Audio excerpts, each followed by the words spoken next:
hold on a second here.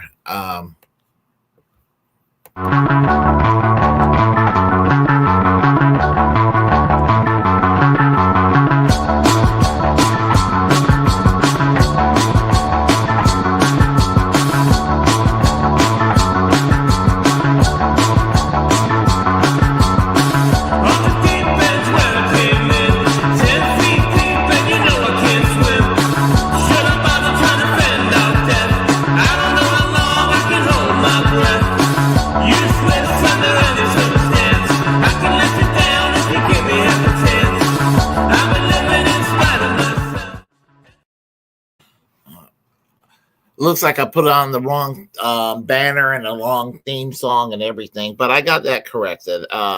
Welcome to Bragglands, everyone. How are you doing today? I'm Willy Bragg, and Stephanie Cholensky is here. She's going to be substituting for Jimi Sunderland. How are you doing today, Stephanie? Welcome back.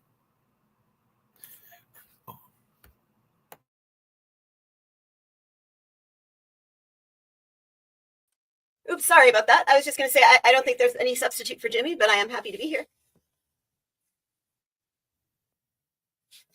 You are muted now, too. We're both doing it. Yeah. I'm glad to see you back here. Last time we talked, you were still technically a VP candidate for president. It's true. Yeah, I have a little more time on my hands now that I don't have to I work on the campaign. Although more campaigns are starting up locally already. So last night I got a message or a call about 2 upcoming campaigns here in Minneapolis. So how many votes? Oh, I'm sorry. Oh, I just said it never ends. How many votes did the Stodden-Cholensky ticket ended up getting overall nationally? I don't think we got the final count yet. A lot of places they didn't even count the write-ins. Like here in Minnesota, they didn't because they didn't like something about our paperwork. But I mean, we didn't focus on ballot access. Obviously, our primary goal was to spread class consciousness and present a alternative to the 2 capitalist parties. And the Socialist Party does occupy a unique area in politics where we do offer something different than the other far left parties as well. But it is getting really, really hard, even for like someone like RFK or Jill Stein to get on the ballots, much less us with like a considerably smaller staff and budget. Oh, I definitely relate. I remember doing a lot of ballot access work, and it was an education doing it. Doing it, pounding the streets, talking to people, sometimes using reverse psychology on people, because you have some people like, I ain't going to go and sign no ballot for the Socialist Party. Well, y'all going to come in there and just take my tax money away from me? I said, well, and I'll use a little psychology on them, be like, well, look at it this way. We're taking a vote away from a Democrat. Well, bring over the petition over here, I thought about doing that. I bet if I went to like a couple Trump rallies, I could have gotten those signatures really quickly, but I don't know. It's just like, especially when you're not running to win, your integrity is kind of, the only thing you have left. And I'm not going to name names or point fingers or even say that they were in the wrong, but there were some not shady things, but there were some things where there was some possible collaboration between like people who really just wanted far left candidates on the ballot because in their mind, it takes votes away from Biden. And I'm glad, to my knowledge, we didn't do anything to that extent. And I would probably know about it if we did. So actually, the worst kind of person is someone who's on the right who would refuse to sign to get a left-wing party on the ballot because they literally do not, they claim that it's an endorsement of that party, and in other words, they don't want the left wing to have any options at all. To me, they're the worst persons in the world. I have ran across such folks, and I'm the opposite. If as much as I hate the Constitution Party and all the nasty right-wing politics that they're for, they came up to me, I would go and gladly sign to get them on the ballot, just out of principle. Definitely. Libertarian Party, like any far right party. I mean, if it's an American National Socialist Party, I can justify not putting Nazis on the ballot because I understand that they do not stand for democracy. But people who are acting in good faith, even if I don't believe in their politics, they should be on the ballot. I see what you're saying. Like Constitution Party, you can give them the benefit of the doubt because they fall under the category of perhaps a paleo conservative grouping or something like that. Yeah. As bad as their politics still may very well be and all that. So yeah. So, but as I said, people, when it comes to the political, when it comes to the ballot access and all that, I mean, I think that things will change once we can convince people ranked choice voting in all 50 states is the way to go. And until that happens, I think we're just going to see a rut in our electoral system, and we're not going to see the changes we need to see. But unfortunately, go ahead. The danger is, and this is one thing I really tried to harp on because it might not get as much airplay as it should. Having people lose faith in the democracy, which if you look around you, you should. We don't have choices that people actually want. I mean, the Socialist Party actually represents a lot, like most of our policies are fairly popular. If you don't call it socialism, people actually tend to support more economic democracy and worker rights. But for the far right, especially the new far, whatever you want to call MAGA, one of their goals is to make sure that people are disillusioned with democracy. They don't want these choices. They don't want people voting. They're all about voter suppression. I mean, they want to raise the age of voters to like 25, was even suggested this campaign season because, they're not popular generally with younger voters. Although if they can get enough disillusioned single white men tend to gravitate towards them. Maybe that'll flip. I sincerely hope not, because they don't actually offer any solutions for working people. But that's what they want. It's in their interest to make sure that our government programs don't work. It's in their interest to make sure that people give up on democracy, and that's exact opposite of what we need. What we need is more democracy. A lot of our problems are because there are these attacks on democracy, and people don't feel represented. So I think I'm in mode. I have to not do that. Do what? The whole candidate response thing. I gotta stop doing that. I guess I've always kind of though. No, that's okay. That's okay. No, you're speaking my language. So no harm done as far as I'm concerned. So anyway, I guess we'll wait to see what's going to happen with the changing of the guard that's about to take place, and I don't know what kind of, I'm remembering the Sally Field comment in the movie Forrest Gump. It's like life is like a box of chocolates.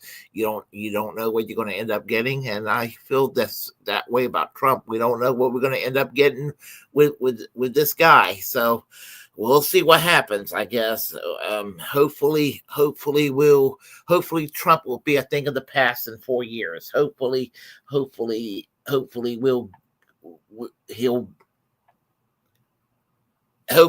there'll be no World War III. Hopefully he won't be as scary as we all kind of think he is sometimes. So yeah. Hopefully we can go through this and come out of this, and somehow move forward. Well, see, one thing I worry about is from the perspective of your average, now I'm talking middle class in terms of how leftists talk about the middle class, which is not how Americans talk about the middle class. But fairly privileged people with college educations, upper income earners. I don't know where I draw the line, maybe $100,000 or more, professionals, the class I'm technically supposed to be in I would be if I was born, slightly earlier.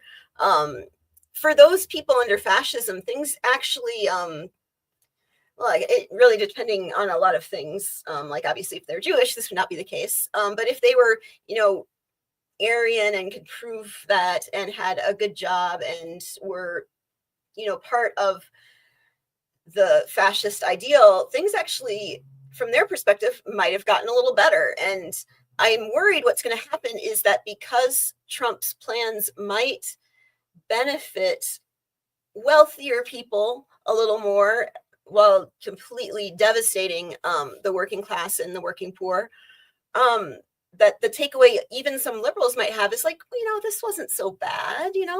I don't know what all the hype was about. Of course, they're kind of looking the other way as their neighbors who are undocumented are getting dragged off to God knows where. And our prisons are full and they're bringing back child labor and shutting down the education department. And, but they have their retirement is safe and they have a nice investment property. And for those people, honestly, if Trump is smart, he'll either keep things the same or make them better. I mean, he doesn't even have to make them all that better if everybody else is worse off. I mean, by comparison, maybe they'll think they are better off. So fascism isn't just getting your face stomped on by a boot. I mean, it gets to that, but at first it's very friendly. It's very inviting, especially to people who have grievances, but are generally served by the system. And that's one thing that lures them in is this people, especially working people, of even if they're slightly better off, do feel like they're losing power and that we're going in the wrong direction. So if Trump can actually give people some of the benefits that the Democrats always promise and never deliver on, he might actually build a movement enough that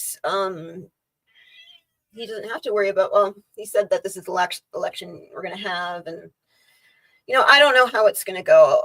But fascism is not just concentration camps, unless you're a communist or the group they go after first, which tends to be the left and the most marginalized. And I think that's what we have to do is protect those who are most marginalized, especially if we're in a position of power. Well, there is there is probably a little bit of a difference between fascism, let's say it's bad, but Mussolini style fascism and what Hitler was proposing as in terms of National Socialism. I guess that the Mussolini, I'm not saying they're the same, obviously. Yeah, Mussolini's brand, horrible, would never want it, but probably, obviously a little less racist than the Hitler brand version of it, but it's still a shit system. And there were, lesser strains of fascism that existed after World War II.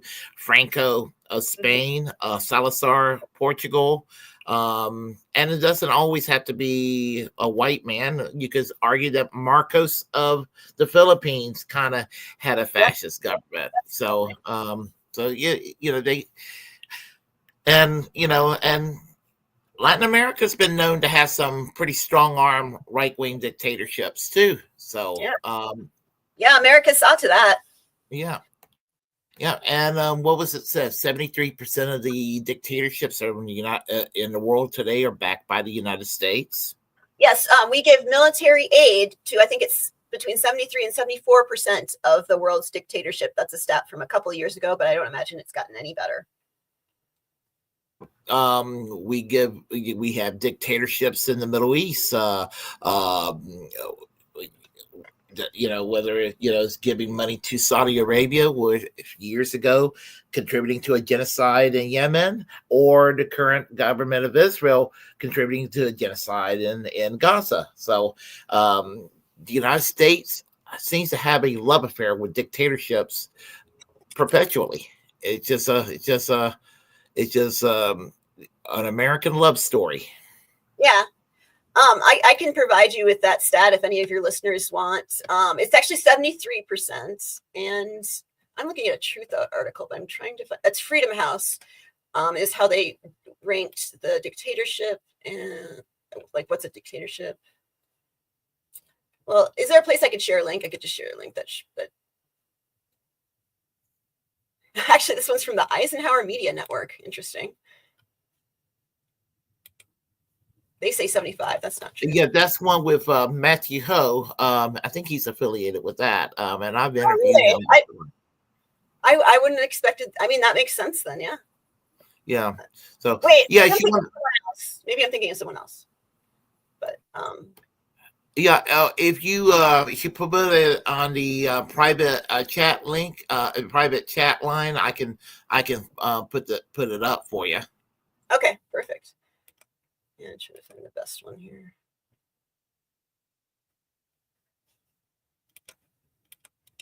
I think this Counterpunch article kind of goes over the methods and whatnot, the best of all the sources. I mean, I am a scientist, and I do like to give my sources because I think it's useful. Wait, where should I send this? Let me go. Oh, I'm hiding chat. That's why. Hold on. Sorry, I haven't been watching chat.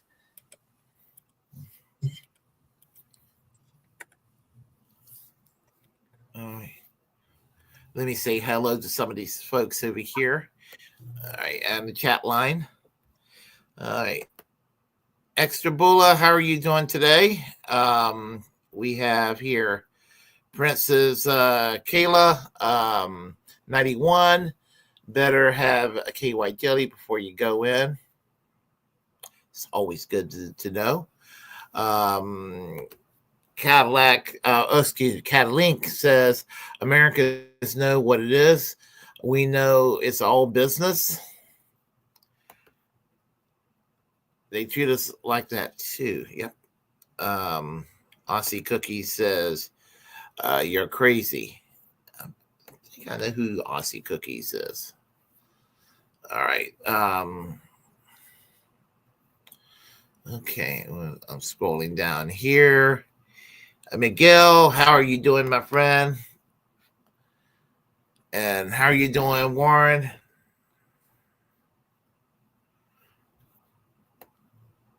All right. Gamer, how are you doing today? Catty Ann, hope you're doing well. Have a great meeting. Tell everyone I said hello. And Desert Mantis, how are you doing today? Stephanie will be back momentarily. So anyway, yeah, we will have I accidentally had the wrong theme song on in the beginning of the show. So but I went and corrected that pretty quickly. Whoops, hold on a second. She's back. Hey, sorry, I was trying to enter chat and it wanted me to log in, which kicked me off. Oh, okay. You couldn't get the link up, I guess? Oh, no, I got it now. Okay. Oh, there it is. Yeah. All right. Okay. I don't think it's going to let me join chat, though, unless I do it. I don't want to log off again. Hold on a second here. All right. So what's chat thinking about tonight? What's on your mind? Oh, let's take a look. Hold on a second here with...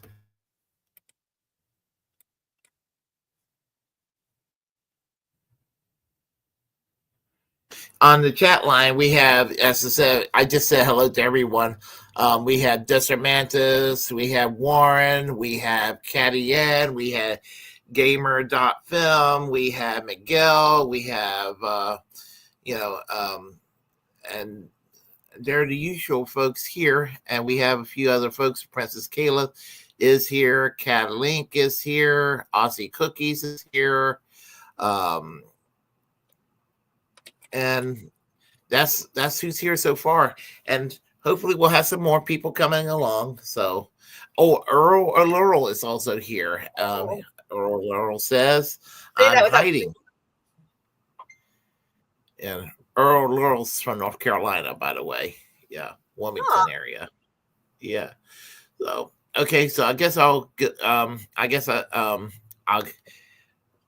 guess I'll go and read up on the link here.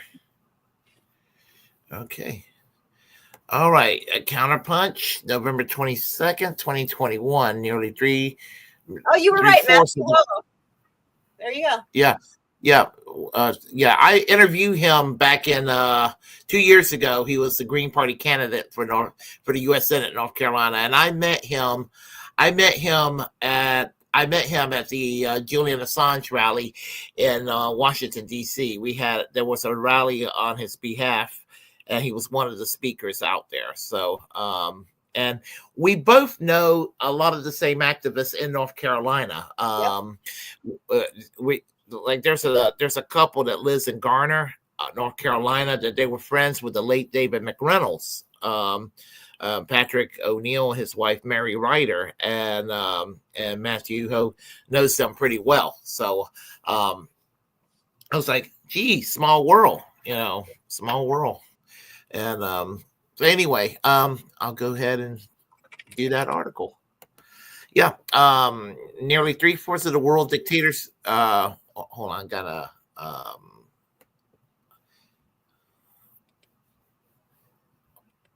Hold on, I'm sorry, I got distracted. Okay, sorry about that. Okay, we'll get started here. Yeah, 3/4 of the world dictatorships receive U.S. weapons and military assistance. Matthew Ho. And it says here, the U.S. supports nearly 75% of the world dictatorships, autocracies, and monarchies, military regimes, etc., with weapons, military training, and money. Please remember that the next time someone tells you that the U.S. should do X or Y because such and such a nation is bad. Comparing Freedom House lists of not free nations to FY 2020, U.S. overseas weapons sales, military training, financial assistance, we find that the 57 nations consider undemocratic, 42 receive weapons, training, and or money for their military and security services. This means 74% of the non-democratic nations democratic nations of the world are supported militarily by the U.S. Interestingly, the remaining 15 nations are nearly all sanctioned. Mm-hmm. The world's country can be divided into two parts: those who receive weapons from the U.S. and those that sanctions. It seems like it's pretty simple arrangement. 74% is a slight increase from 4 years ago when Rich Whitney at Truth utilized Freedom House list and compare it to the FY 2015 military assistance data.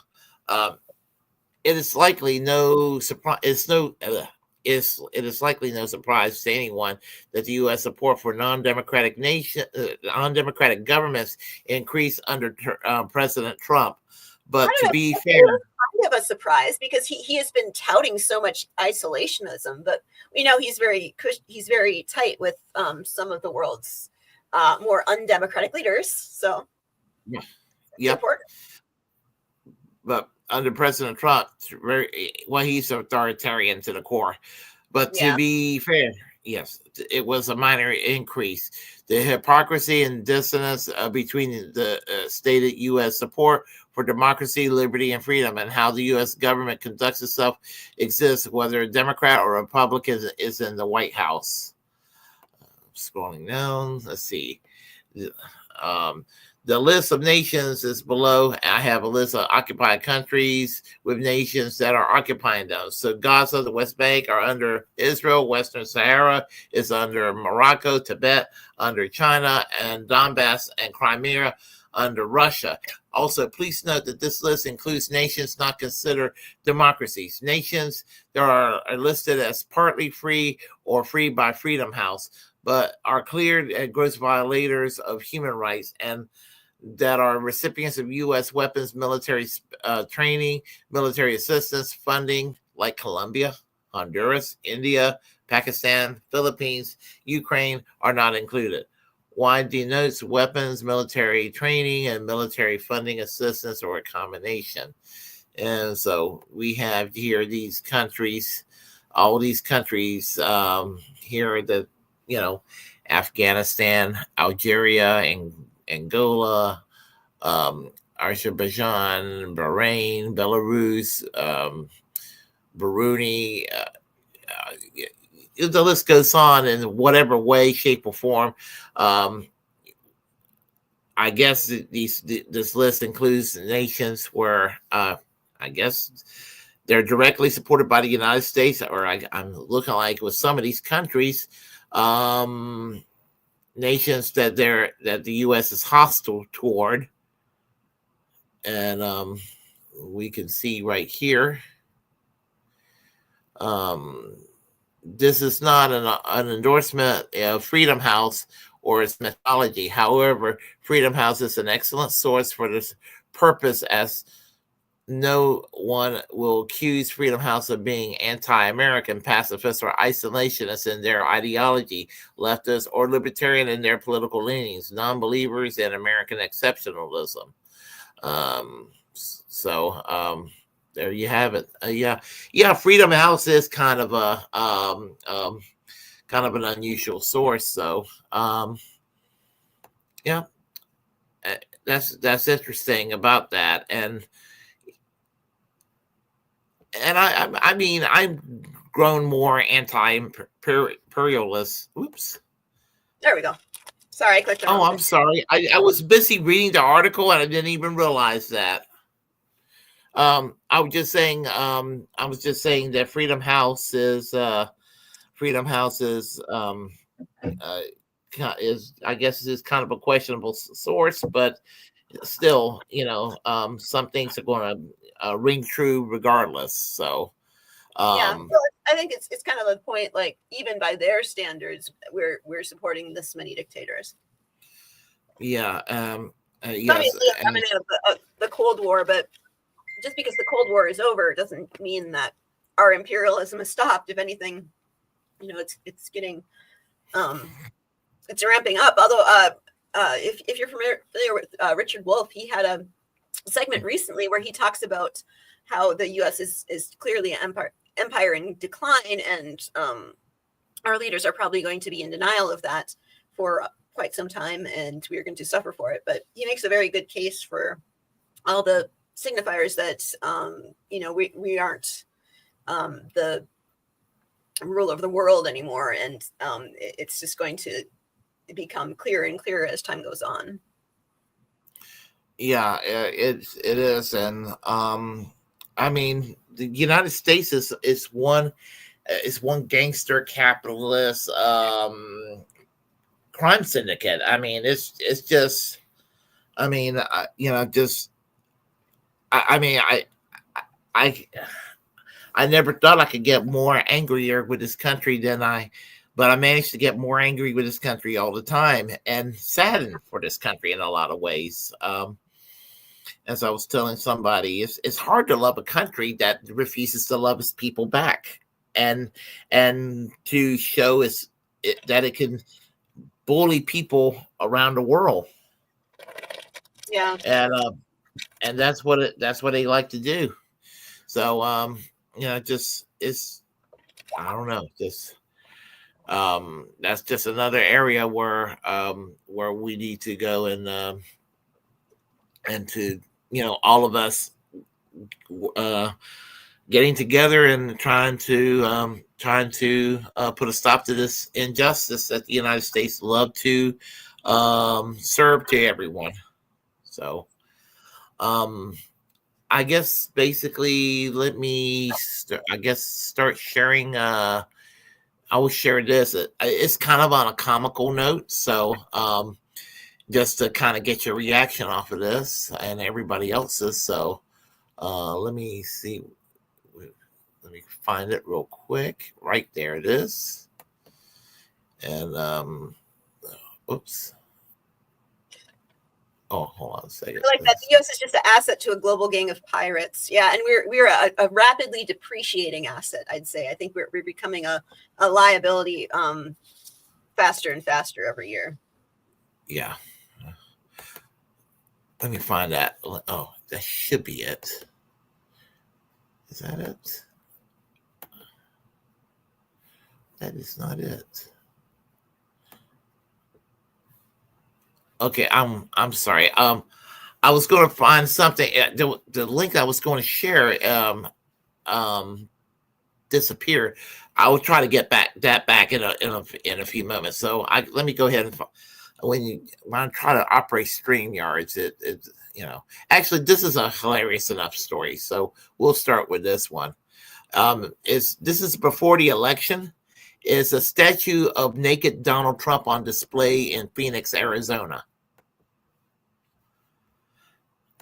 A naked statue of Mr. Donald Trump is now on display in Phoenix. It's located near 24th Street and Washington. It depicts the former president suspended in a swing state.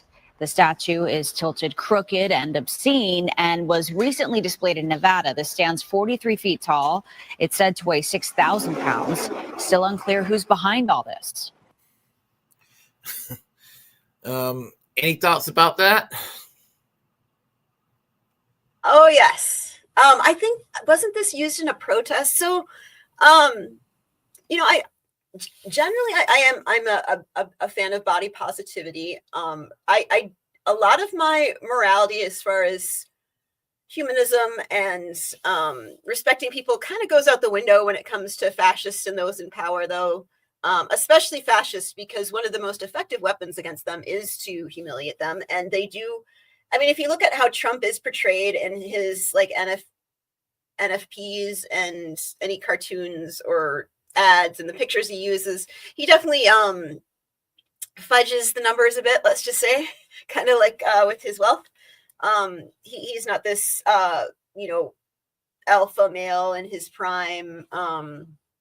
He's like any human, he is aging and balding, and his diet has caught up with him, and he is humiliated by that. And I would have a lot more sympathy for him if he wasn't a tyrant. And I have no issue with this kind of shaming when it comes to fascists, because it is what actually gets under their skin. So how about it? I don't know. I will put one caveat. It does bother me with people who have like similar body types, that they feel ashamed because of that. And that's probably why I wouldn't personally engage in it. But I hope that's not the effect, and that the idea is more like the emperor has no clothes. He pretends to be big and strong, but he's just like all of us. It's amazing that those who are like in the MAGA cult, I mean, the people who like worships Donald Trump, when they put out the memes and all that, they got this like really muscular physique of Trump, this kind of Superman kind of, physique that he would have. And he's like alpha and strong and muscular and what have you. And if you hate Trump or you're indifferent toward Trump, he's flabby and fat and pudgy and goofy looking, and and all that. So the hair plugs and and the extreme comb over, yeah. So the only one where I think that they're trying to portray him in a negative light and they make him almost look good is on Saturday Night Live, when the Alec Baldwin, when he's doing Trump, his hair, the wig that he wears, looks better on his head than Trump's actual hair. I wonder if there's something behind that. Like that's one way they avoided Trump being too angry at them, is by not making him look realistic. That's the thing. From from the statue, if anything, the statue probably makes him look better than he actually is. At least from the pictures I've seen. So I don't think it's like exaggerating anything. If anything, it's more flattering than he actually would look naked. But I don't want to think about that. I will say this. I couldn't find the video, but I think it was like 2 years ago, maybe a year and a half ago, where he was bragging about his doctor. This doctor said how healthy he looked, and he took off his clothes, and the doctor said, "This is a beautiful body," and just like no, that didn't happen.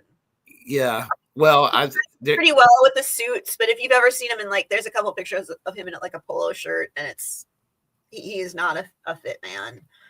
Yeah, I mean, it's funny that's I would say that Michael Figueredo of the Humanist Report, he was talking about that, and he's like, and he's gay, the Humanist Report guy. He said the thought of Trump being naked is enough to make him become straight. I thought that was funny. That cracked me up when he said that. So because he is just so fake. I mean, it wouldn't matter if he was younger or he had a different body type. He would still be repulsive, in my opinion. Not that my opinion counts all that much as far as what it's attractive, but his fakeness, and of course, just the person he is, the fact that he's just a narcissistic, thin-skinned misogynist. I mean, he really is not. Most people who claim to be alpha are not alpha, but everything about him, like even his wealth, you know, it's just a lie. And it's amazing that it says something about America that so many people bought it because they just want to believe it. Because I can't believe that they don't see through some of this. They just look past it.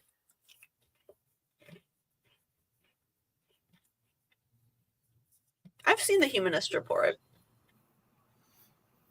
What about the Humanist Report? I've seen that a couple times. Yeah. I don't watch it like I used to. About 10 years ago, I used to watch it pretty often. But Miguel's kidding me about it. He says Willy watches Michael Figueredo. I mean, he still does good reporting. However, he's a little bit too cancel culture crazy for my liking at times. But other than that, I mean, he's all right. He's all right. He's had a falling out with the Young Turks recently, like last year, because he used to be with the Young Turks. And that's where I know him from. Yeah, they're going right wing. You know that, right? They're going. Oh yeah, I haven't watched the Young Turks in forever. Yeah, I used to watch the Young Turks all the time, and if I watch them, I'm there to just make fun and mock them. So, yeah. What happened with them? It was the Katzenberg money from Clinton donors in the very beginning. In 2016, it was handed to them, and they started going into slowly into a centrist direction. And then Anna Kasparian, I know about that, was befriended by Ben Shapiro. Mm-hmm. And now she's quasi defending Ben Shapiro all the time and all of that. And she's now, engaging in not necessarily Dave Rubin style talking points, but she's going down this Bill Maher path and everything. And she punches left. And so does Shane Gugert. Shane Gugert may punch slightly less left than Anna, but Anna is punching left a lot lately on the Young Turks, and I'm getting kind of irritated with it with their crap. Yeah, I mean, I'm guessing it's pandering. I think Tim Pool tried to do the thing where he's not really a left, like he was kind of leaning left, and then obviously he got his ties were exposed in the worst possible way. I don't know if you know about the whole Russian scandal with him. He's probably in a bit of trouble. Well, who knows under this administration, but there's a lot of people who like to claim that they used to be leftist. I mean, I think Jackson Hinkle or the other guy, can't remember his name. I think they were actually leftists. There's some bad actors that came out of the whole Bernie bro thing. They got into and they just Like as soon as you go that way, they just went off the rails. Yeah, Jackson Hinkle. I used to listen to Jackson Hinkle when he was on the left. He was interesting. Then he just kind of I just couldn't get on board with this MAGA communism thing. I'm like, what the fuck, you know? And then yeah, being a misogynist, like I should make a sign, misogyny, not even once, because as soon as they get into the anti-feminism stuff, they just bail and they just go all like full fashion. I don't know what it is about that, but it seems like, you know, not hating women is the only thing that's keeping some of these people sane. You know, it's funny you mentioned that because in real life, I know a person that's kind of well known in right-wing circles today. Mm-hmm. And he used to be a liberal, a progressive. And he got his pipeline in the 1990s started with mild misogyny, and it got to be more and more toxic. But it led to other forms of right-wing activism. And I don't mind mentioning his name, and I don't know if you've heard of the name. William Geen of Americans for Legal, is it Ali Pack? Oh, I don't think I know him. Yeah, he's like an extreme anti immigration advocate. I mean, and I'm talking about viciously anti-immigration. And he used to be a friend of mine when he was supposedly progressive, but he's far right now, and he hates my guts, and I hate his guts too. So. Miguel, yeah. I was thinking actually, Willy, we were talking about Has, but Has spoke at this guy's. He's got red hair. He used to be a Trotskyist, I think. Caleb Maupin? Yes, Maupin. Yes, that's who I'm thinking of. Yeah, Has actually spoke at Maupin's Center for Policy Institute or whatever. Center for Political Innovation. Yeah, CPI. Oh my gosh. You know, I have a weird kind of fascination with both Hinkle and Maupin though, because it's just like I really wondered, like, do they buy their own bullshit or is it really about the paycheck? Because I think it's about the paycheck, but some of their followers really buy it. Like, because I know there's a couple that were in the SP. I'm not going to say their names, and I don't really have any ire against them. I think they actually think he's legit, or at least they did at one point. But yeah, it's wild that people, I don't know what it is that like anti-feminism and misogyny are making a comeback, but and this is gonna be a little cheesy, just warning you. It is my sincere hope that I mean, because all fascist movements are grounded in extreme patriarchy and extreme misogyny. It is my hope because men are, you know, having a tough time.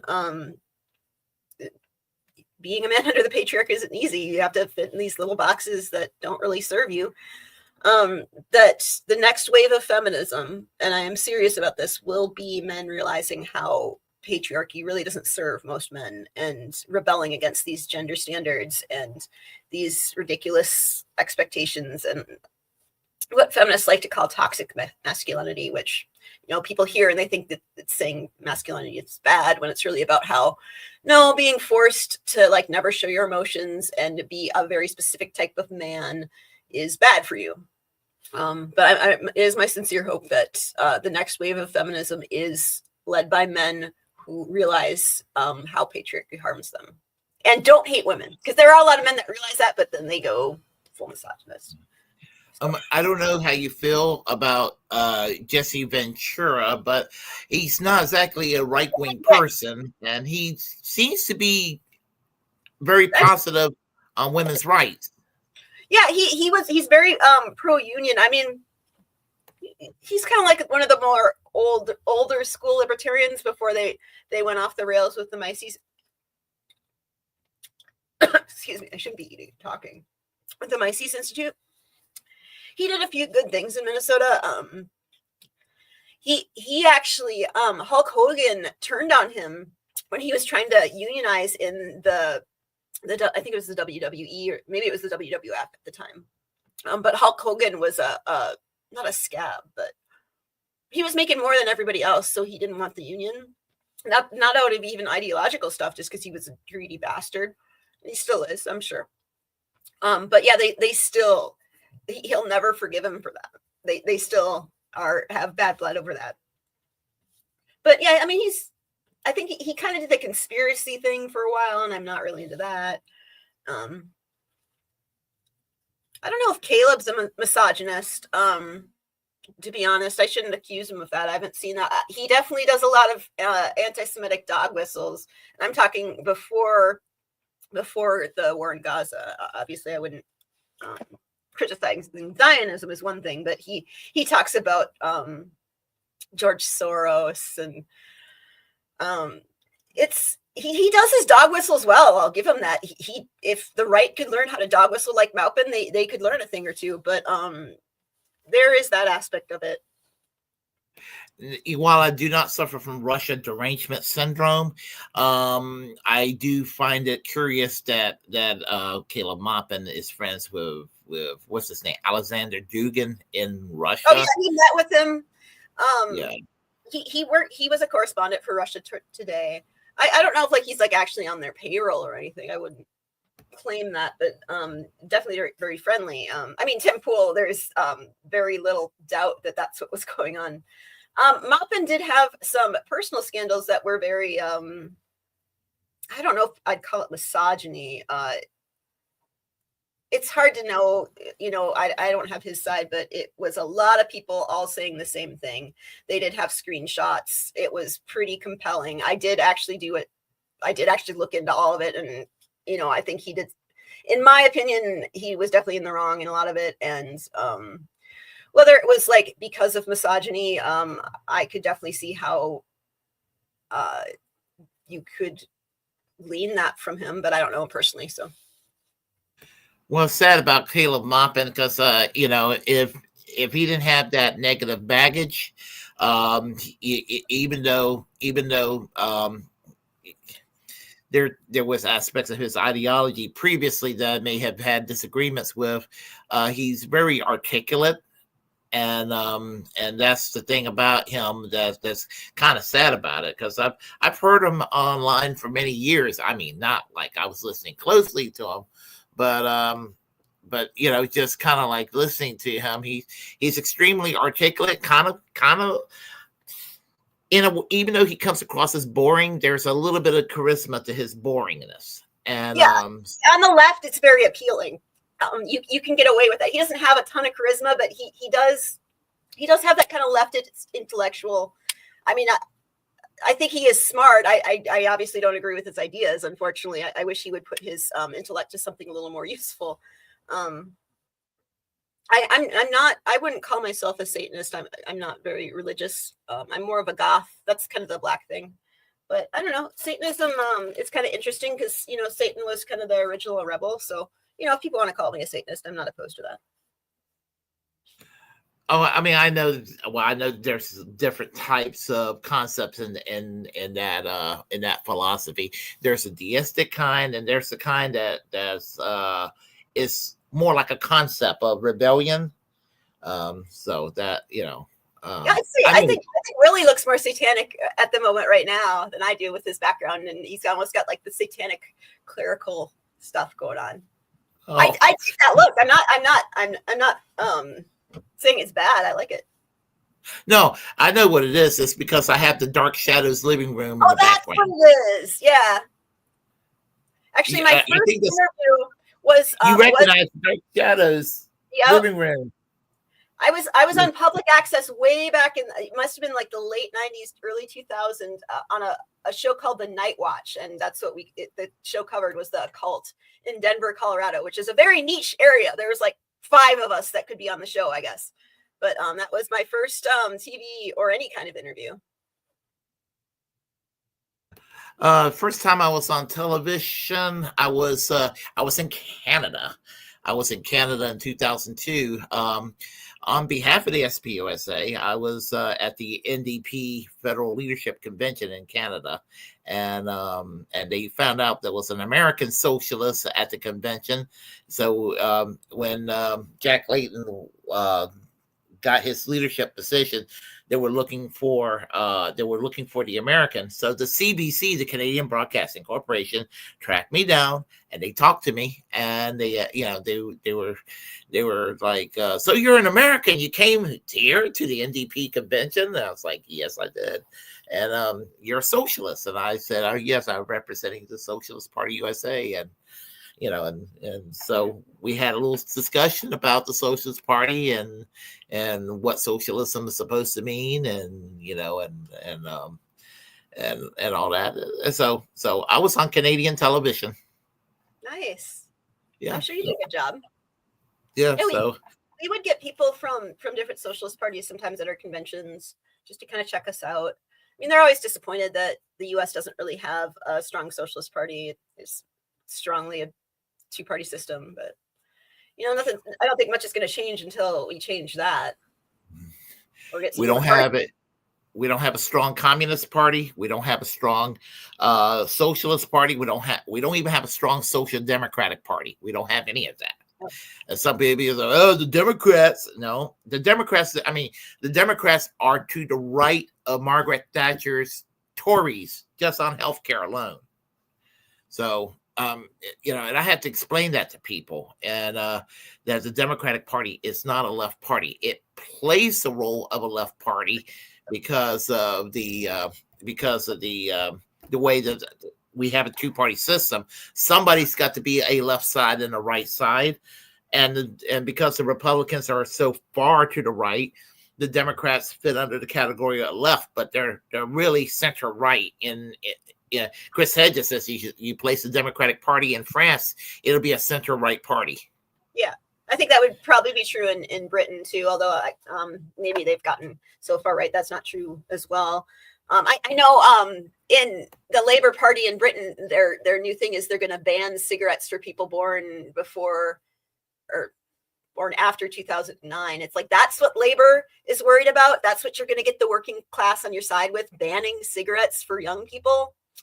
I mean, what are you guys doing? It's like, sometimes I think the left wants to lose. I mean, I'm not saying that cigarettes are great, but is banning them really, is the war on drugs all that effective at getting people off of drugs? No. Well, why would cigarettes be any better? I mean, it's like they want to be unrelatable. They want to alienate people. And I'm sure I've alienated, I'm in academia. I'm sure I alienate people all the time. I'm not perfect, but geez. With the British election, I was, there was a bit of time I would have said, Labour was the lesser evil at one time. But with this, I hated Keir Starmer for what he did to Jeremy Corbyn. And the Labour under Jeremy Corbyn was showing a Labour Party that from another era that I used to admire. And now they went back to that Tony Blair New Labour bullshit.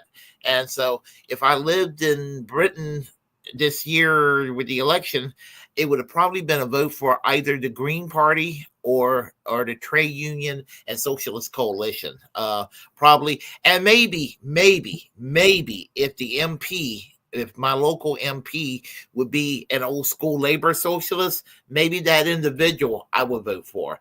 But I just could not sit there and just blanket and be a member of the Labor Party and, go with the Labor Party, 100% at all. And I was glad to see Jeremy Corbyn as an independent win his constituency in Islington North. So, I did that. Yeah, he's very popular there. And they talked about he did a lot for that area of the country when he represented it. So it's not surprising. And that's the thing. If the Democrats did half the things they promised and actually ran on their platform, I mean, actually, I haven't even looked at their platform. It might be wretched right now, for all I know. But if they did do stuff like pass actual socialized medicine, if they did increase the minimum wage and strengthen unions, and they wouldn't even have to be a socialist party. They could be a pro-capitalist party that just wants like a capitalist welfare state. They would be able to win elections because people would actually see the results, but they don't, and they're doubling down on this culture war bullshit that's just going to divide the working class.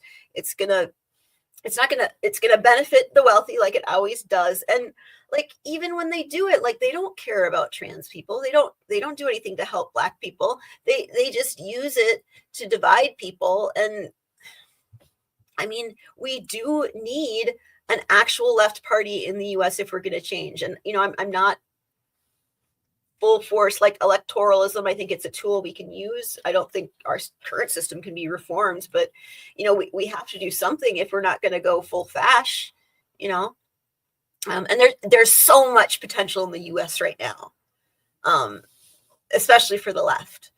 People are sick of it. They want to get mobilized. They aren't fully on the MAGA train, but Trump's the one that at least is offering some kind of change. And I think that's how he appealed to so many people.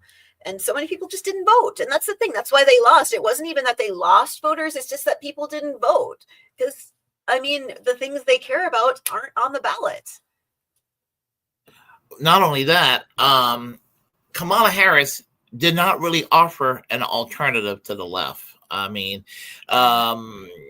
yes, I know Tim Walz is, as far as Democrats are concerned, might be one of the better Democrats as far as what he did as the governor of Minnesota. Still, he's I would go further than what he and the legislature did, but unfortunately, that is the best the Democrats can do. What happened in Minnesota, which brings me to my next video. I believe he ran for the U.S. Senate. Royce Weiss, are you familiar with him? Wait, is he the one that ran against Ilhan Omar? Klobuchar. Oh, was it Klobuchar? I thought it was Omar. Yeah. I'm not really a fan of David Pakman anymore, but I found a video, and a bunch of right wingers think that this guy apparently owned David Pakman. Now, I think that David Pakman is kind of a shit lib, kind of, he's very soft in his approach toward a lot of things these days. He's kind of lost his way. He's secretly wanting to have a job at MSNBC. He just don't want to admit that, but that's what he's aiming for.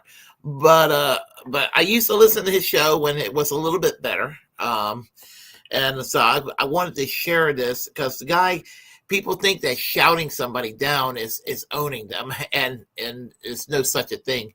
And he ended up calling him a racist, and it was so dumb.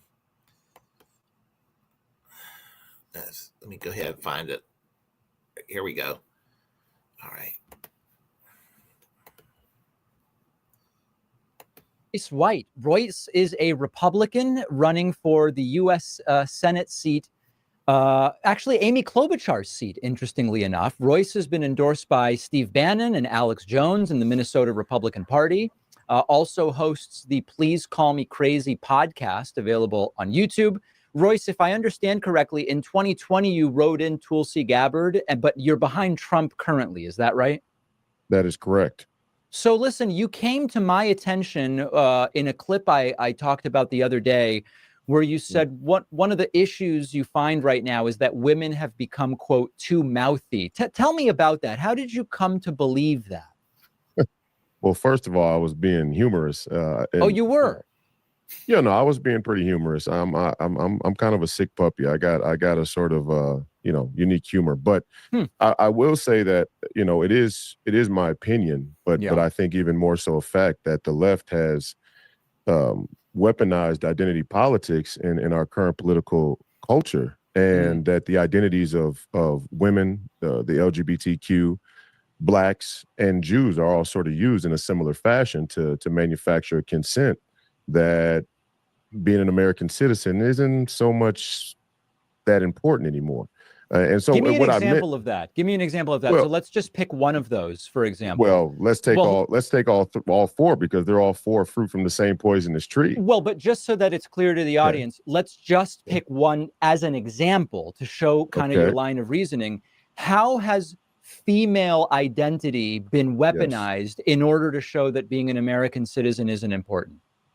Well, number one, the feminist movement and the women's rights movement have been clumped into a more global citizen-based ideology that we are all one global citizenship, and the women's rights movement is at the helm of that, much by their own powerful organization, grassroots, not only here in the country but all around the world.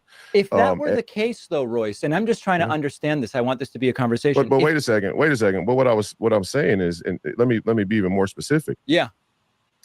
The prevailing consensus around the women's rights movement and the feminist movement are ideas such as believe all women. That was popular with the Me Too movement, and then you have an even more pervasive idea that in general, and it's said casually, but it's said with a lot of emphasis and potency, let's say, that men are not useful, and that women are the women in their existence in this country politically right now today, but sort of all around the world, are nothing more than a byproduct of a tyrannical patriarchy. And by that definition, or by that thinking, that men are more so a hindrance on society and who useless. Says that? Who says men aren't useful? Give me a name.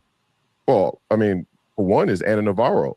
Self-described Republican centrist Ana Navarro says that men aren't useful. Ana Navarro sat right up there on The View with Joy Behar and Whoopi Goldberg and the rest of them, and she made a joke about men not being useful except for gay men because they're very good at and accessorize. So, anything to add to that? Oh my God! I swear, it's like no one. I could talk all day about this. I mean,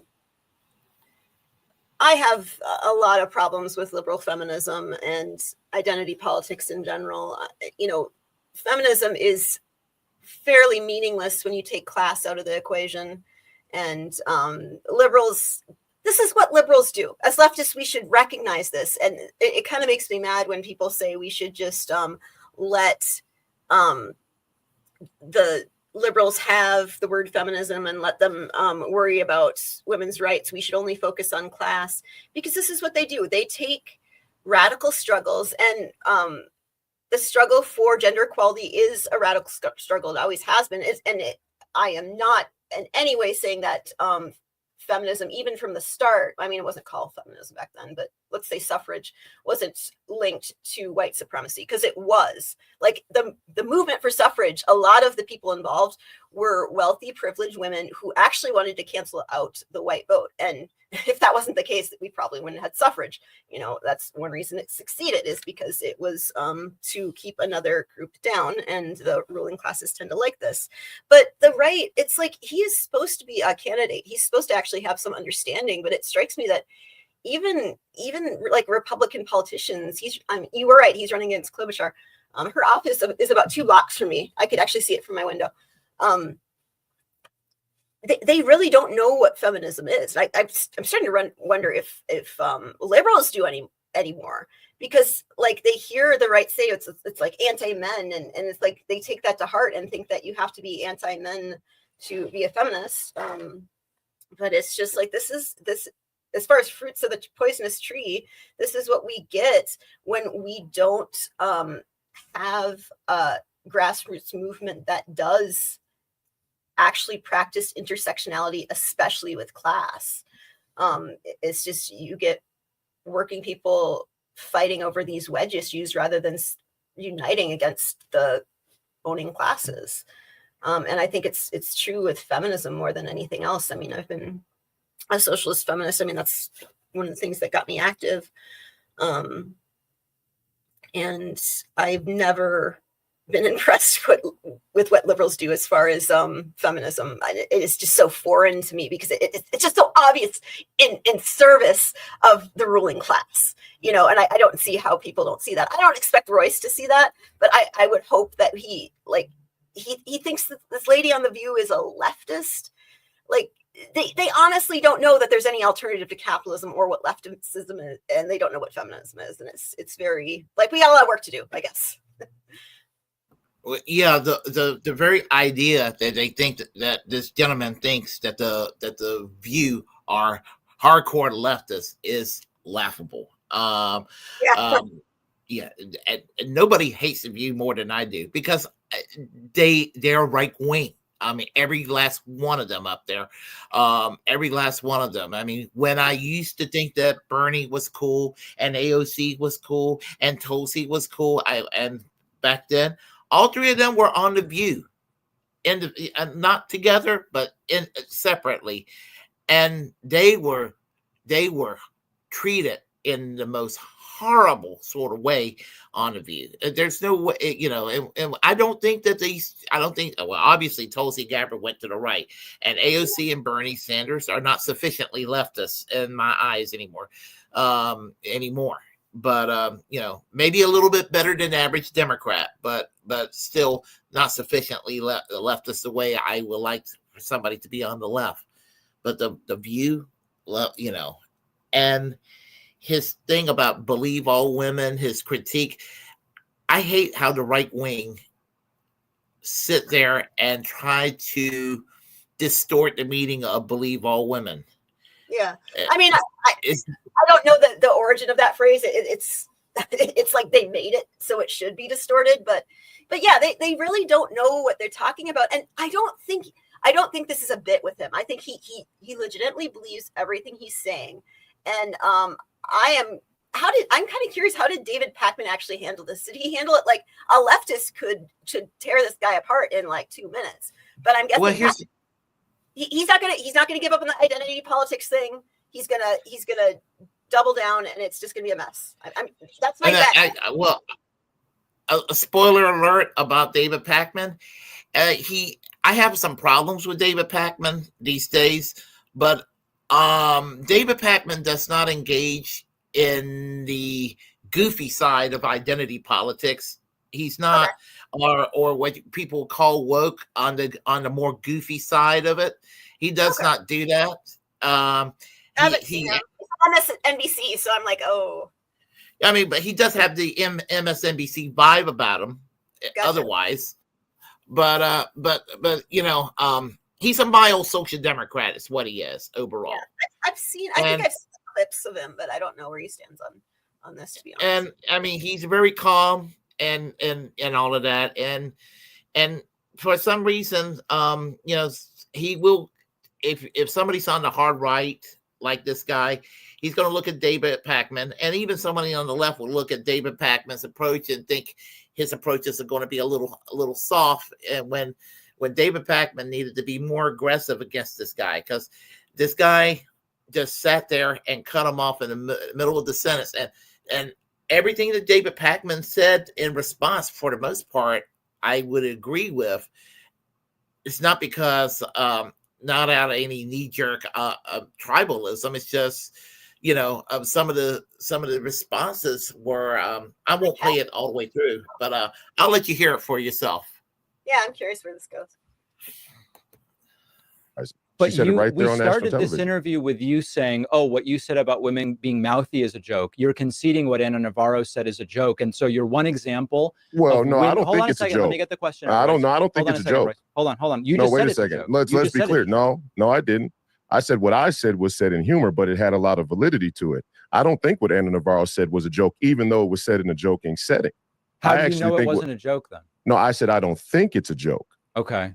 Just like people would say they don't think what I said is a joke. I have the right to think that. My point is that there is a growing ideology that you can see by looking at social media, which is a good temperature gauge of what people think, obviously, because you're bringing up something I said that was posted on social media. Well, I don't want to get bogged down in this necessarily, but it sounds, Royce, no, it's not. No, it's not bogged down. It's important detail. It sounds like you're one detail of the prevailing view of the feminist movement being men aren't useful is something Ana Navarro said jokingly. Is that right? No. Ana Navarro, just like you're trying to represent my views, or let's not say you, let's say the mainstream media has tried to represent my view about women in general based on one soundbite from one podcast as a general sort of yeah, but picture forget of, about that, Royce. no, asking let's not you, forget what are your about it. examples? No, let's not forget about it. If you're going to keep interrupting me, then I'm going to keep interrupting you. What I'm This saying going is nowhere, that though. the mainstream media, no, you're saying it's not going anywhere. I'm explaining it perfectly fine. The mainstream media is trying to depict or paint a picture of a rising, let's say, misogynist America First movement based on my one soundbite. But then you turn around and say, well, you can't talk about all feminist ideology based on Ana Navarro.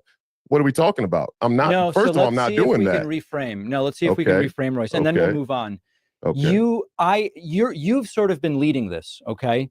You identified a number of groups. Hold on a second. Hold on. Let me just get the question out. And then if you disagree with the question, then the audience can judge for themselves. Okay. You indicated a number of groups. You named women and you named Jews and you named others Blacks that are and making the it so that LGBTQ. being an American citizen is no longer super important. We focused in. Hold on a second, Royce. women, I gotta be the able to get the question out if we LGBTQ, can. and Jews. I want to be clear. Hold on a sec. You don't say named in a other number of groups. Don't say and other groups. The 4 groups were blacks, the LGBTQ, women, and Jews. Yes. We focused in on women. Yes. And I asked you for examples. And the one example that you have provided to justify the claim you made is something Ana Navarro said on The View. No, just an example. Well, give me another example. Who are the people saying that men are not useful? Oh, well, they're not. Well, that just happened to be what Ana Navarro said specifically. But you said that that's ideology. Who says the ideology is that men represent the remnant of a tyrannical patriarchy, and by default, the usefulness of men is in question at a societal-wide basis. Okay. I don't want to use all our time on this, but it sounds like we're not going to get any more examples, and the audience can kind of judge that for themselves. Hey, you can pick anybody you want. The whole Me Too movement was based on the claim that we should believe all women. Do you think we should believe all women? Well, that we've already talked about. It's a completely different question, and it has to do with what is the responsibility of police no. Wait a second. It has nothing whatever. Wait a second. It's not a different question. It's not a different question at all. It certainly does, because there are fundamental rights of being an American citizen, one of which has always been the presumption of innocence. Number one. So there is complete merit to bring it into question when we talk about American citizenship. Royce, you understand that when police investigate crimes, they investigate crimes, but that doesn't take away the presumption of innocence in a court of law. Like, this is basic legal stuff, Royce. No.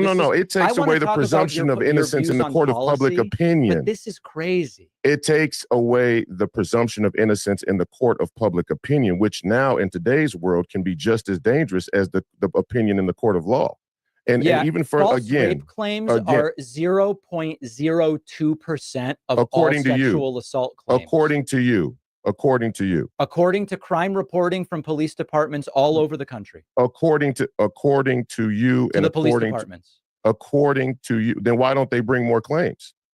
Who? Why don't more make it to the courtroom? What claims? Because they lack evidence. The reason why police departments say, first of all, again, you're trying to sidetrack me and you keep interrupting me. You brought me on your show. You created this sidetrack. You brought me on your show. You brought me on your show. And we're not asked me about a question about women. I'm answering a question about feminists and the feminist movement. Hold on, Royce. I like that piece. The point is when you. Okay, what were we saying? So what is he talking like? I don't get what he's going with as far as the citizenship. I mean, like, leftists are generally internationalist and cosmopolitan. We are for actual leftists. I know he probably doesn't know what an actual leftist is, and I'm not saying that as like an insult to him. I'm saying that Republicans in general don't seem to either know what like socialism and leftism is. Like they equate communism and socialism and Democrats and fascists and Antifa, and it's just like either they're being willfully spreading misinformation, or they don't know what they're talking about. But I'm trying to figure out what his stance is as far as feminists and LGBTQ people and Jews and blacks are behind reducing American citizenship. Because the Heritage Foundation, one of their things is valuing citizenship, and I believe that the reason the right does this, and this isn't my conjecture, I think this is their strategy, like I think they are pretty open about it actually, is if you can base human rights on citizenship and you control who's a citizen, you can be very selective about who has human rights, which is ultimately what authoritarians like to do. So I'm guessing that's where the logic is behind talking about this threat to the value of citizenship. And I think the Mises Institute is one of the ones that wants, Bannon definitely does, wants to go back to making citizenship more valuable. But I'm just curious, like, what does that have to do with feminism or Black people or Jews or queer people? Well, I mean, this is going to sound bad the way I'm going to put it, but I think this is I think that, well, I'm sorry. I got it on. Okay. Yeah. I think that usually a lot of folks like this gentleman who takes these conservative positions, they have a chip on their shoulder and they want they're going to try to make their point more obnoxious than than a standard white conservative who has that obnoxious position, and they know that they have a little bit of cover because all the white conservatives are going to be like, they will go and accuse the liberal or the progressive or the left of center person, what passes for the left of center person, of trying to attack this person because of this person's situation. They'll do this with a African American, or they'll do this with a female, or what have you. I was called a racist in 21 when I said if I lived in California, I would vote for the recall against Gavin Newsom and vote for the Green Party candidate. And one asshole on Facebook that I knew back in college said, well, you're a racist because you're not going to go and support whatever the Larry Elders. You're not going to support Larry Elders. And I'm thinking to myself, isn't that a little bit presumptuous? What? Because the Black person's a conservative, happens to be Black, I have to go and support that person. I'm not supporting that person not because he's Black. I'm not supporting that person because he's a conservative, just as I wouldn't support a white person for being a conservative. I don't put somebody's identity first. I put their politics first. Conservatism is bad for everybody. Yeah. Well, and that's the thing I think the Harris campaign failed to realize is the reason Obama had such a victory was not because, I mean, there were probably some people that were motivated because it was a historic thing to have the first Black president, but he ran one of the most progressive campaigns that we'd seen in a generation. And he did unite a lot of groups, not based on identity politics, but based on like actual somewhat progressive. I think he's a little better with the progressive posturing than the actual, if you get down to the nuts and bolts of what his policies were, it sounded a lot better than it actually was. And of course, delivering on it was a whole different thing. But she ran a very far right campaign and obviously had a very different result. And the Democrats are stuck in this trap now because they need that corporate funding, but they can't run campaigns that working people actually want and make campaign on things that actually help working people because the corporate overlords that fund their campaigns don't. But I'm just curious, like, because it seems to me, and you can tell me if I'm wrong, it seems to me it's almost as if he's implying that the groups he's listing are like less citizen than the people who aren't in that group.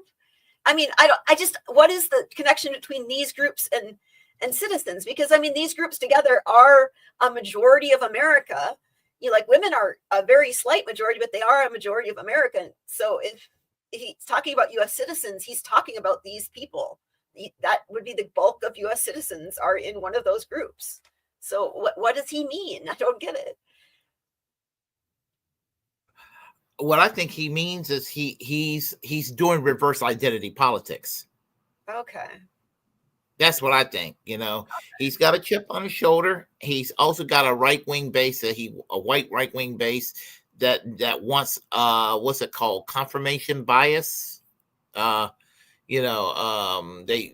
want their repressive beliefs confirmed. I it's the psychology of the right wing mindset. So I'll play a few more minutes here, and because there's an important point that's to be made. Yeah. When you assume that all women are telling the truth, or that we should believe all women on face value, by default, I don't know anyone who has said that. The whole movement of the whole Me Too movement was based on this idea that believe all women. That's your assertion. I don't believe that to be true. Oh, okay. Well, you let your viewers decide then. Let's go to the next question. Trust but verify is the view that I've always had. Believe all women was the commercial, widespread commercial. Believe all women was the widespread commercial and cultural sentiment from the Me Too movement, 150,000%. Royce, you sidetracked us on believe all women, right? You brought it up out of nowhere. Let me say this. Again, as I said, it's about the optics of these phrases. Believe all women. Yeah. Believe all women does not mean that if a woman says something, you got to 100% believe it without question. Obviously, there are going to be cases where somebody's going to be making up a story that's not real. That's not true. But there's, it's basically like David Pakman said. Choice of words. I mean, like the quote. I mean, just looking at Wikipedia, don't assume women as a gender are especially deceptive or vindictive, and recognize that false allegations are less common than real ones. It's just to take assault allegations at face value. Don't automatically assume innocence or guilt. And like in a court of law, obviously. I mean, he did a good save. Like, he's like, I mean, the court of public opinion, although as far as like people being harmed in the court of public opinion, like, it's at the same time, they talk about people being snowflakes, but they're also worried about the court of public opinion. Like, do you care what other people think or want? Like Willy, like when someone calls you a racist, you're like, all right, well, that's bullshit. And you move on. I mean, I realize that if you're a celebrity, your public image matters a lot more. That's one of the downsides of being in the public eye. But I mean, people are going to call you racist. People are going to call you sexist. They're going to call you a lot of things. They might be right or wrong. The point is to, if you don't want to be a bigot, then don't do bigoted things. Someone calls you a bigot, maybe examine your behavior and figure out if you're right. I don't know. It's just like they're making this. It's like this shouldn't even be a political thing. Bigotry is a bad thing. There are groups that face more bigotry than others. I don't see why we should have a political divide on this. Yeah. Well, yeah. And like, for example, I believed in the concept of defund the police, but people seem to believe that defunding the police meant that there are cities where there's no police and no law enforcement, and it's a zombie apocalypse and all of that. And they are under the presumption that in the year 2020, that American cities were burning all over the country when there was some protest that was going on. I was here in Minneapolis for all of that. I mean, I was in the heart of it. Washington Avenue, they shut down the bridge. I actually just a few blocks from it, and that's the thing. If you're a capitalist, because the role of the police is to enforce property laws. Ultimately, they are there to enforce the property claims of the ruling class. That is the function they serve. They started out as slave catchers. They also had a lot to do with the stealing land from Native Americans. It's always been about maintaining the status quo, and the status quo is the one of the ruling class. So if you are a capitalist, yes, defunding the police would be an apocalypse for you, because all these apartment complexes you own, while there's homeless encampments in front of these complexes. That's something people don't talk about here in Minneapolis. One of the first things they did was they seized a hotel, and they used it. They appropriated it and used it as a homeless shelter for a long time. They actually kept that running. They did actually seize.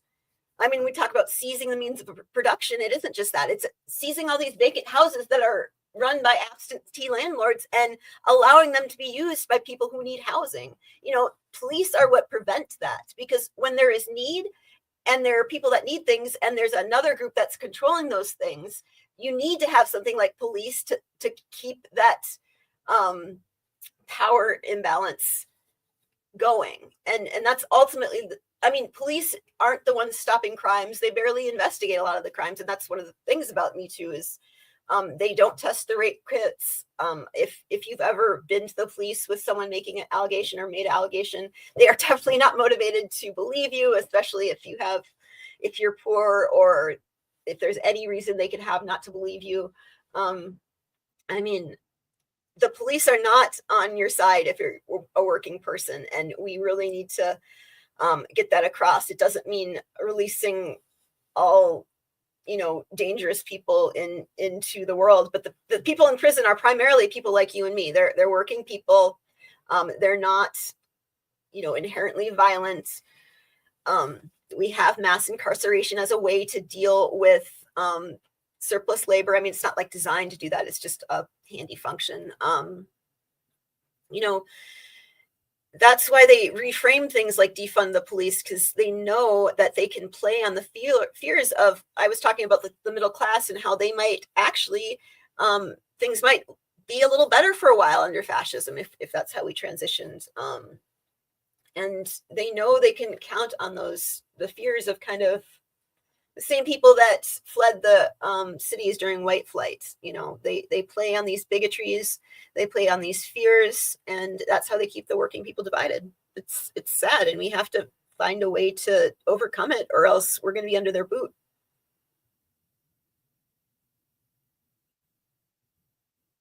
Yep, I agree. And let me go ahead and play that clip a little more, and then we'll go to the next story. So just a little more of this. The believe all women idea is a part of the claim that women have become mouthy. Okay. Let me ask about a couple of other things. And I will say, in that vein, yeah, when women are allowed to say things about men with no boundaries or no constraints whatsoever, and it's culturally accepted across American culture and across political culture, that is, in my opinion, more than a valid reason to be able to say, hey, women are getting out of control. And I do think radical feminists are getting out of control. I should have been more specific, but I get the thought I was point being that humorous. You think women are out of control. I got it. No. I said radical feminists are out of control. Be clear. And they are. That's why they're bringing their children to drag stripper shows. Oh, God. Let me ask about a couple. Do you think that's okay? Do you think it's okay to sexualize children? Oh, what's that now? I'm glad that I'm not. I don't want to be controlled by someone like Mr. White. Radical feminist tends to mean like TERF and a lot of other things that I don't agree with. But I'm definitely. I've always been a feminist. I would be happy and proud for him to think I'm out of control, and I will be as out of control as I can get away with. Yeah, there's a slogan. Feminism is the radical notion that women are people.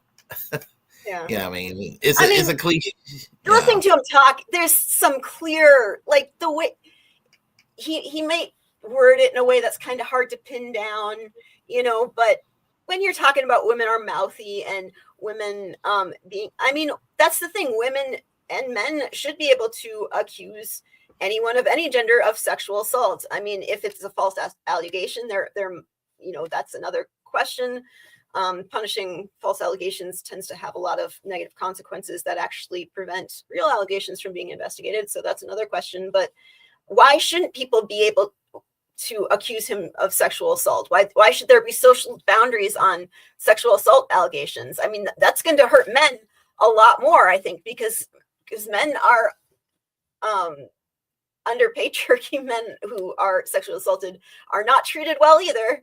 and are definitely not believed. So, you know, I don't know how you can really look at his words and not see, you know, there's some flavors there that remind me of what misogynists say, I'll say. Remember the person I was telling you about a few minutes ago from college that was that turned kind of misogynist? The one that's anti-immigration I like Stargazer stuff. I think my kid would, I don't have a kid, but if I had kids, I think they'd be safer at a drag show than at a Republican rally. I actually compiled a list of, I think I have over 400 people who have held leadership positions in the Republican Party. Either they've been candidates or they like ran a campaign that have either admitted to being a child sexual predator or were convicted of being a child sexual predator. The Republican Party has a serious issue when it comes to pedophilia. I mean, I don't think it's the ones that get, but it is an issue for them. They're the ones that get caught. There's shirts. I mean, they're the ones that get caught. Yeah. Yeah, and that's the thing. They're the ones that get caught, and some of them they didn't face a lot of consequences. There was a scandal with the chair of the Republican Party here in Minnesota actually stepped down because one of her staffers was involved in oh gosh, I don't want to get sued for something, so I'm not going to say, but you could probably look it up and say and see what she stepped down because of. It wasn't her. It was one of her another person in the party, but. Yeah. Mark Foley down in Florida was one of those people that was doing the QAnon before QAnon became a thing, and then it was found out that he was sitting there trying to get a little bit of freak on with some of his teenage boy staffers. So and so usually an accusation is really more of a confession with some of these folks. So, and that's what it looks like. So, yeah, and a lot of the people actually involved in the anti-abortion movement, a lot of people in the MAGA movement have been caught up with it. There were two people, one in Texas, I forget the other one, that got caught with child porn stashes.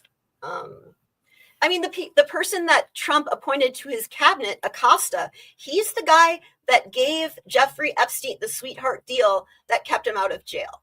And Trump appointed him to his cabinet. And one of the people that testified for Trump, I think, I can't even remember which impeachment it was.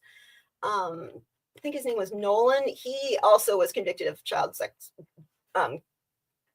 being a child sex predator is what I say. I don't like to say pedophile because being a pedophile is not, it doesn't mean that you actually violate children, but as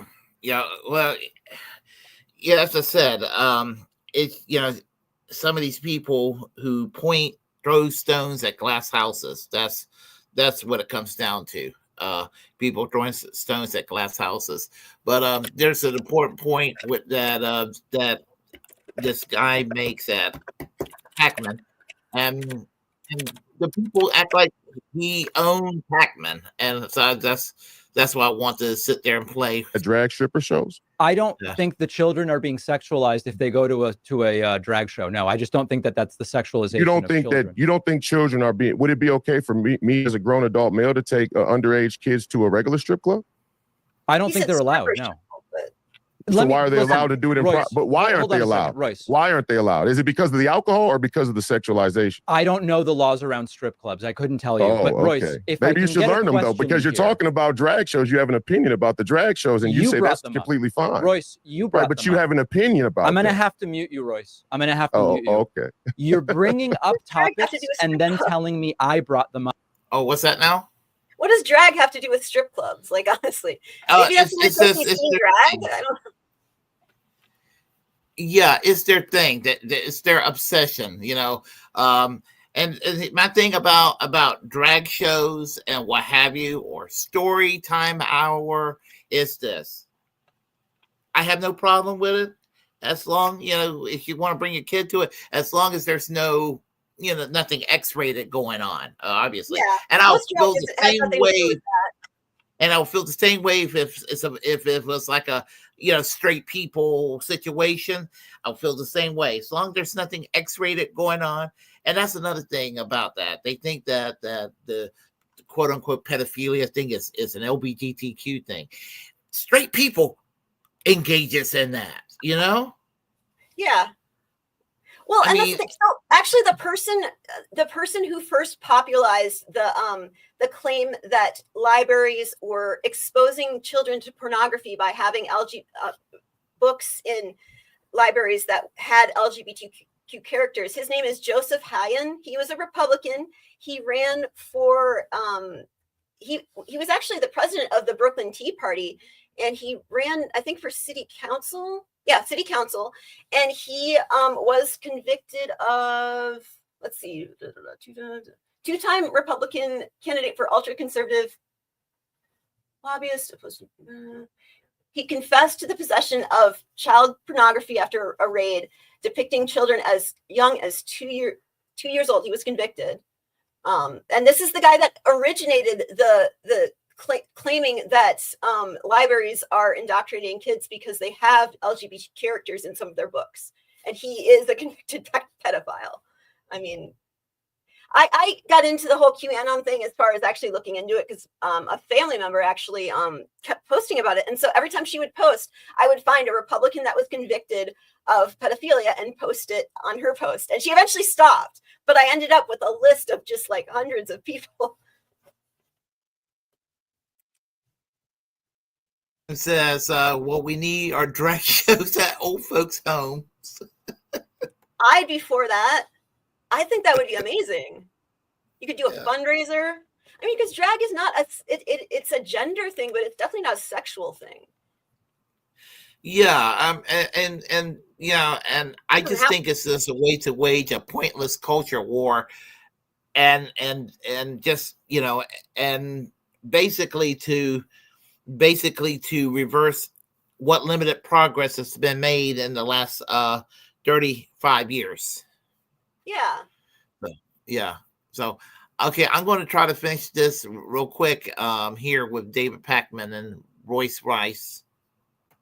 Mop, this isn't a way to be interviewed as a serious I didn't say person. that. I didn't say you brought it up. I said you had an opinion about it. You told me I brought up Believe All Women and that I brought up drag shows. No, I didn't. Brought those issues no, up. I did not say that. They'll be able to watch it back and see for themselves how it went. I didn't say you brought it up. I brought it up. I'm going to bring up every topic I want to bring up. Oh, so you white liberals are not going to tell you. Yeah, I brought up the feminist movement and I brought up the drag stripper shows as an example. Can we continue the interview? Oh, for sure. Okay. Yeah. You brought up strip clubs. It was recently revealed you spent campaign donations at a strip club. Is that true? That's not true. Okay. It's been sourced very well by the Daily Beast. Where'd they get this information? The Daily Beast, first of all, the Daily Beast is not a good source. That's number one. But number two, it wasn't well sourced even in that article at all. It was a reference to a campaign filing with the FEC that was not done properly. Who didn't do the filing properly? Whoever was in charge of the filing. And who was that? Well, there were a number of people, I would assume, who were in charge of getting that accounting done, but it wasn't. You don't know who the people are doing your accounting? Oh, yeah, I know exactly. Yeah, I know who they are. Do you want me to list the entire list of people who worked on it? Yeah. So you have time for me to go through a list of people who worked on the filing, but you don't have time to talk about the details of the political issues you want to discuss? Well, how many people is it? Give me a break. Who do you people think you're fooling?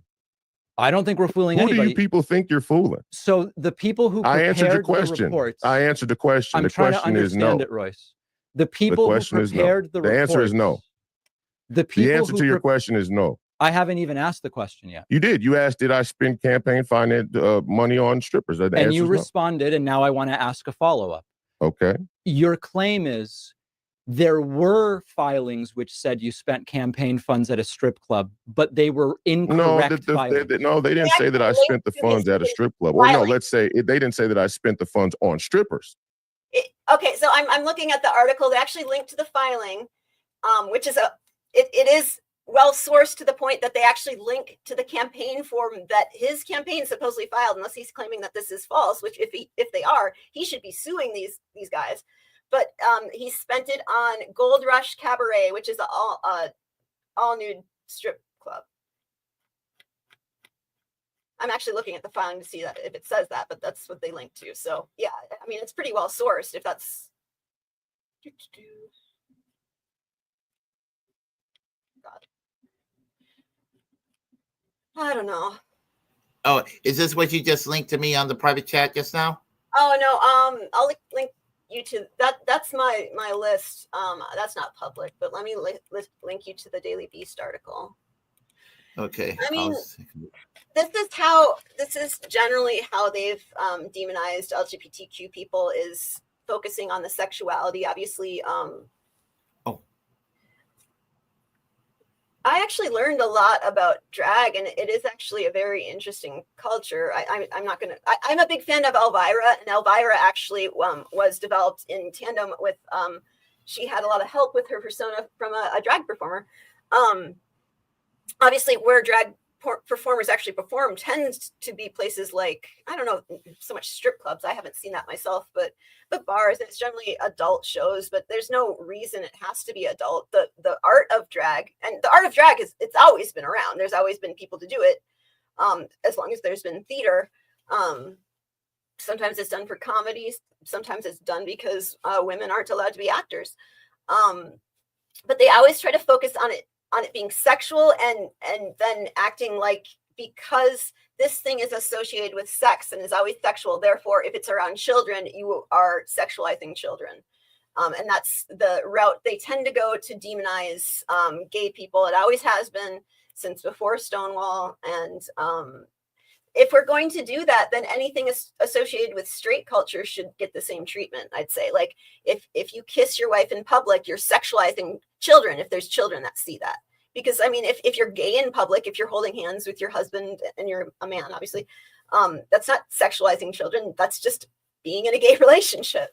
But they don't want to make that connection, obviously, because they're not against straight people generally. Yeah, I mean, yeah, with the crazy "Don't Say Gay" bill down in Florida, just about anything an LGBTQ educator would do would get them in trouble. Just if they were even asked, who are you married to? Mr. Jones, who are you married to? Oh, my significant other is Robert Smith, or Robert Jones, or whatever. It'd be like, oh, you said gay, and you're going to get fired, just for somebody asking you who you're married to. I mean, it should take it that far. I mean, this is an attempt, and what he's doing is an attempt to also push whole groups of people, shove them back into the closet, and to isolate these people. But I got news for him.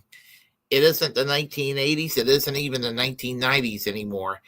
There's a lot of straight allies out there. They're not going to sit there and put up with that crap.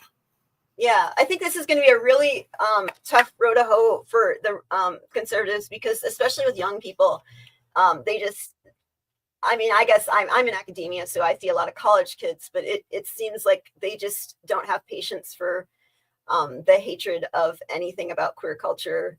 And they're a lot more open about it, which is, I mean, I don't remember the worst of it, but the first campaign I worked on was David McReynolds, and it was a very different world back then. To have a gay man running alongside a Catholic nun was, well, I think even today that would be kind of interesting, but I think younger people might not appreciate how much things have actually changed. When I got married, it was right after they legalized gay marriage in Minnesota. So it wasn't that long ago. I remember David McReynolds always talking about his sexuality. He never referred to himself as gay. He referred to himself, he used the proper term. He says he's a homosexual, Yes. I mean, that, because I mean, that's he's a generational still, thing too. Yeah, from the 1950s. So it just got kind of, he's basically a 1950s beatnik that remained a beatnik until he died. Yeah. So, Yeah, so he called himself a homosexual, and he doesn't smoke pot, he smokes marijuana, that sort of thing. I mean, it is. Yeah, and it just like that was very much in his character, to use some more of the old phrase from that time period and everything. One thing I love about the left is I think, I'm sorry, my cat keeps walking in front of the camera. That we do attract people who are on the margins, and I think they tend to be some of the most awesome people you meet, because they are some of the most honest people you'll meet. And that I think their courage in just honestly being who they are is inspiring to me. I might have told you this story before, but Mimi told me, I think this was actually at a convention, he was talking about how DSA was trying to say that the SP was a party for like drug addicts and criminals and probably drag queens. I don't think they said that, but that was kind of the implication is we're, not upstanding citizens. And it's like, well, good. I mean, they obviously didn't know Mimi if they thought that was going to push him away, because if you're for the working class, you're going to be in the meat of that. And people are complicated. People are unique, and not everyone's going to fit this, one size fits all type of life. And, that's the kind of people I want to hang out with. Yes, absolutely. This video is almost over, so I just want to get to the meat and potatoes of what this asshole was trying to say to David Pakman. And anyway, I'll go ahead and play it. But it was spent at a strip club. Well, strip club they sell food at the strip club, don't they? So you've spent the money on food at a strip club. Is that more accurate? You seem to be very unfamiliar with strippers and strip clubs and drag strip shows. So I'll inform you, maybe Please. You aren't informed, that they do have food at strip clubs. So what you're saying is the money was No, wait, spent did you know that though? Club. Did you know that? I know strip clubs have restaurants. Have you ever been to a strip club? One time. Did you like the food? No. You got to go to better strip clubs then. Okay. But so what you're saying is you did spend the money at strip clubs, but on food. Is that right? Well, I'm not saying that I spent the money. $1,300. I'm saying that there was a filing on my FEC report that I found it. He spent $1,331.39 at the Gold Rush Cabaret in Miami, Florida. It wasn't even in Minnesota. It's on there though. It's his filing, and this is on the FEC site. They did source it perfectly, in my opinion. He did well, I mean, yeah, I mean that's a lot of money to spend. Yeah, $1,300 on food at a strip club. Imagine the kind of event he had at this strip club in Florida for his Minnesota Senate campaign. Yeah. I don't know. Maybe I am in the wrong party. We feel guilty about spending money on T-shirts and then not getting people to pay for the T-shirts, and they're campaign T-shirts. Yeah. I remember donating to the national office for some of the magazines, and instead of selling the magazines at protests, I usually just gave them away to people. Yeah, I did too. We didn't make a lot of money selling the magazines. Yeah, and the other groups, they're very stern on. They're not going to give away their magazines. You have to buy it. Yeah, and I don't think that business model is going to work too much in the modern day. But. Yeah, I'll go ahead and play the rest of it. This is almost over. Shouldn't have been there, and potentially should have been reimbursed by somebody who may have been at the strip club, but that there is food at the strip club. So to say it was spent on strippers is not based on factual evidence. I didn't say that. Especially not from the day you did. I said strip club, not strippers. No, well, okay. Well, that's what's implied by the Daily Beast. It's the same thing you're saying, right? So we agree. But that's what's been implied by the Daily Beast and other people as well. At a strip club by someone else in your campaign on that's food. what's been implied by the Daily Beast and other mainstream media outlets as well. And what's the truth? I just told you. someone else bought food at a strip club with campaign funds. No, I told you about the FEC filing. You seem to have a lot of time for this one. Well, it's because you're so obviously lying. Okay. I'm so obviously lying. Yeah, just tell me the truth. So, did a staffer spend money on food at a strip club? You white liberals have a lot of nerve. That's identity politics. You white liberals hate when black men vote Republican. You hate when black men say that they like being American citizens. You hate when black men say that we want to have a border. You hate when black men say stop sending our money to the Ukraine. And you go to the WWE politics to try and defend your latent racism. That's what it is. Hold on a second, Royce. Aren't you against identity politics? Absolutely. So what are you talking about white liberals for, especially when what do you I'm mean? A Hispanic Jewish immigrant from Argentina? Okay. You're still white, David. I'm half Hispanic and I'm white. That's beside the point. But David is right. This is identity politics in reverse. What he did, it's this whole white liberal thing, and and he's playing the victim right here, saying, "Oh, you're mad because a black man is voting Republican, a black man is being a conservative." I don't give a shit if somebody in another group has a point of view other than policy-wise bad for everybody, but people are entitled to their views. Regardless. Yeah, I don't think he's doing this because, I mean, there's certainly critiques to be had against white liberals, especially since they claim to cater to the black community and don't actually do so, and have a fair amount of underlying racism that they won't admit to. But I don't think that's what's going on here. I mean, how much food did the staffer eat that he spent $1,300 on? I mean, come on, dude. I wonder what they ate. I think I know what they ate. Yeah. So. They got a lot of yeah. As I said, I don't normally play David Pakman videos, but I just thought a lot of on the comment section. A lot of right wingers flooded the comment section saying, "Yeah, he owned David Pakman."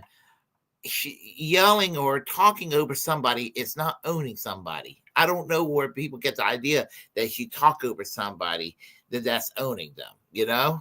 I mean, David is obviously not an aggressive person. Doesn't make him wrong on the policies. Although there are some policy issues he's wrong on these days, but that wasn't being discussed between those two. And all of that. So anyway, I think I probably just like that he said that, and his timing, it would have been more effective if he would have said it when he wasn't on the defensive, honestly. But I don't know, it's just such a mess. And I don't want to get stuck in the identity politics thing, but we really have to start realizing, we have issues that unite us, but ultimately what unites us most is being working class, and the fact that we are controlled by a handful of very wealthy people that don't have our interest in mind, and workers should be running things. Of every nation. It's not just American workers, and that's the thing. So just another way to divide us is this citizenship thing, because they're really going whole hog on the anti-migrant rhetoric now. There's a part of me that says that, and I'm hopeful that this deportation is not going to take place.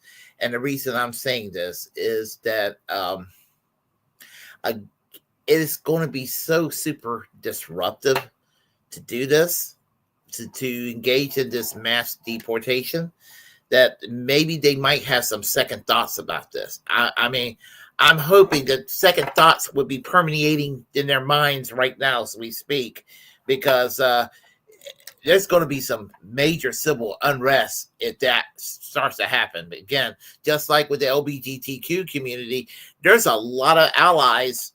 I mean, there's a lot of assholes out there on the quote unquote border question and immigration and what have you. But there's a lot of allies in this country too.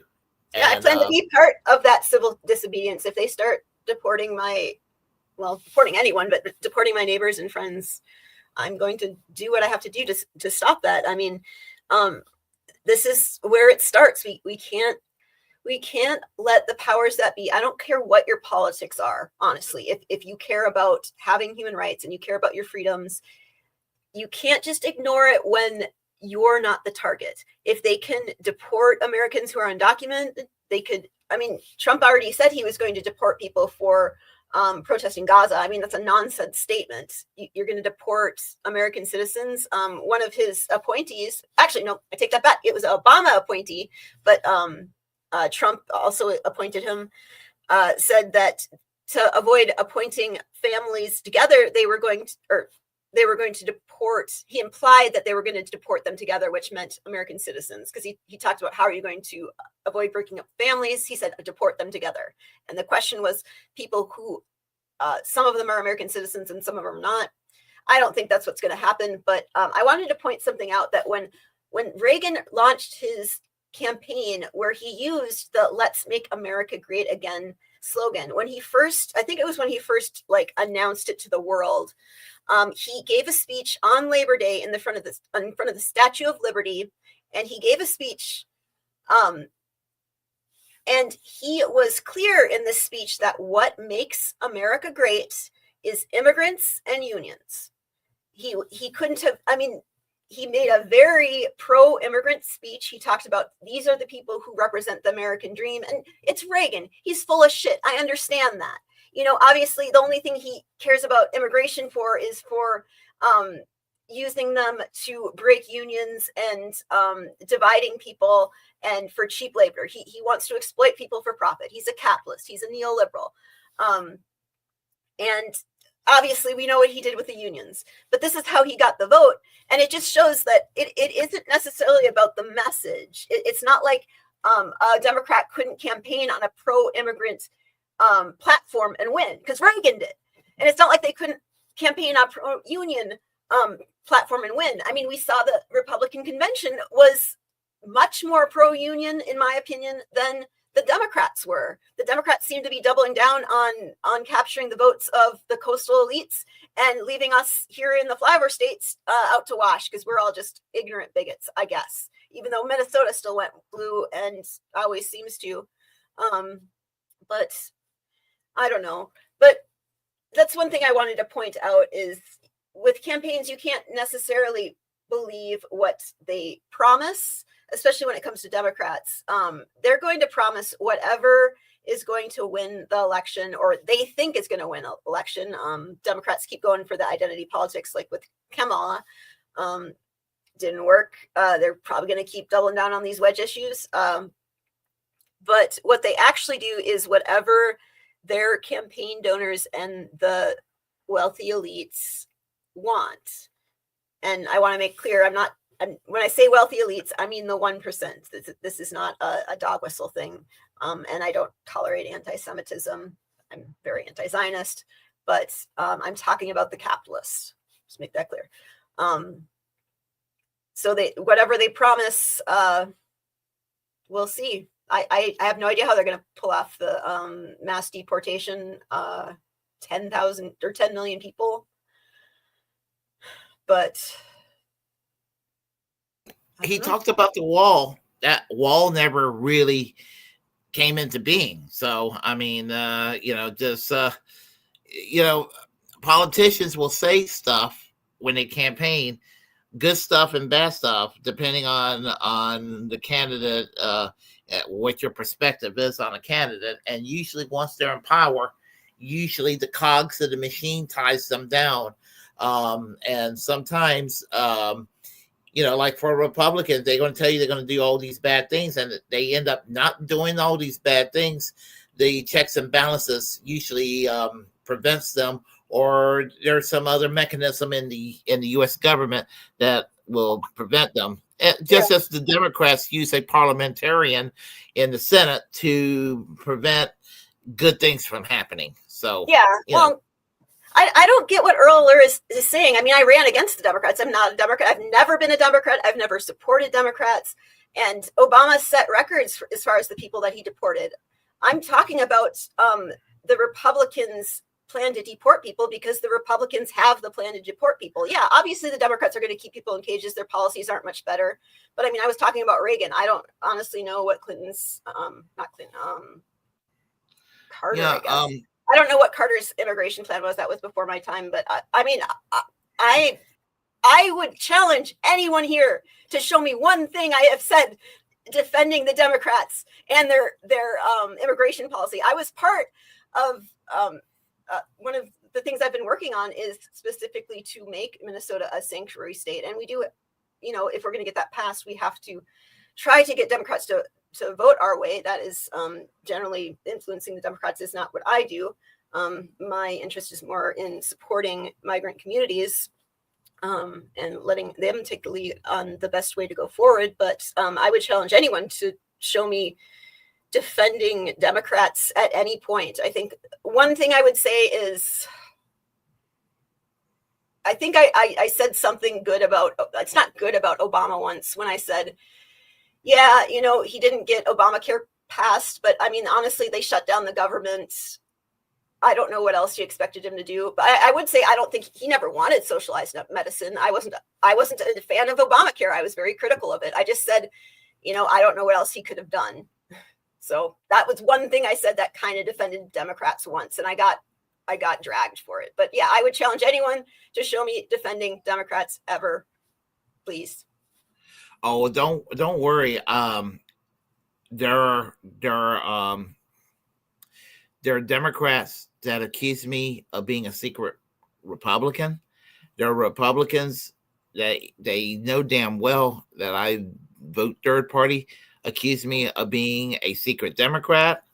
I've been accused of being a libertarian because I am a staunch civil libertarian, which there's a difference between the term, but there's some overlap. The US libertarian means something different.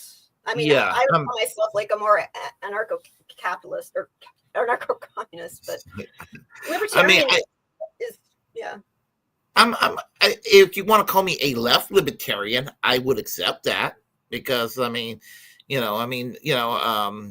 basically, maybe a left libertarian with heavy social democratic leanings. Maybe like a Noam Chomsky with Bernie Sanders economics or something like that, but it's just, labelings and all. Yeah, I do clash with leftists. I am very skeptical of the state and government, and not just capitalist governments. I'm skeptical of governments in general. I think it is not something unique to capitalism that states are repressive. And I think we risk making all the same mistakes and ruining the chance we have at building a better society as socialists if we aren't sufficiently skeptical of governments, even if they're run by people with the best of intentions. Well, as I was saying earlier, I had another guest this afternoon, Jen Perlman. I don't know if are you familiar with Jen Perlman? Her name sounds very familiar. Are you familiar with an evil Democratic Congresswoman from South Florida by the name of Debbie Wasserman Schultz? Yes, of course. Yeah, yes. She ran against Debbie Wasserman Schultz in the Democratic primaries. Okay.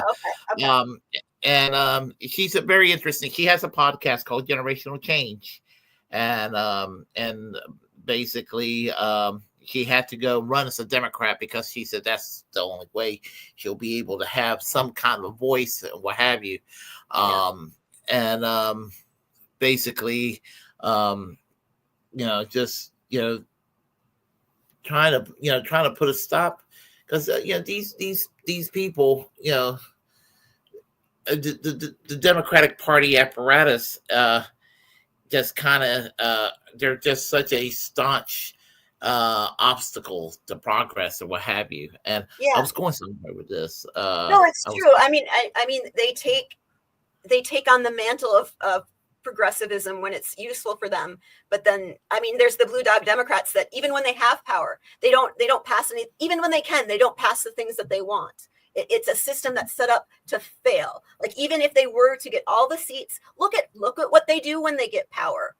They don't codify Roe. They didn't pass immigration reform. They didn't, we haven't raised the minimum wage, despite the Democrats having, I think, a supermajority at least once since then. I mean, it is all just window dressing to try to build a coalition, but they are ultimately a corporate party. Both of the major parties are.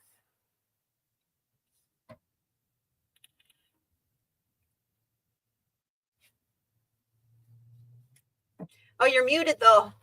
Yeah.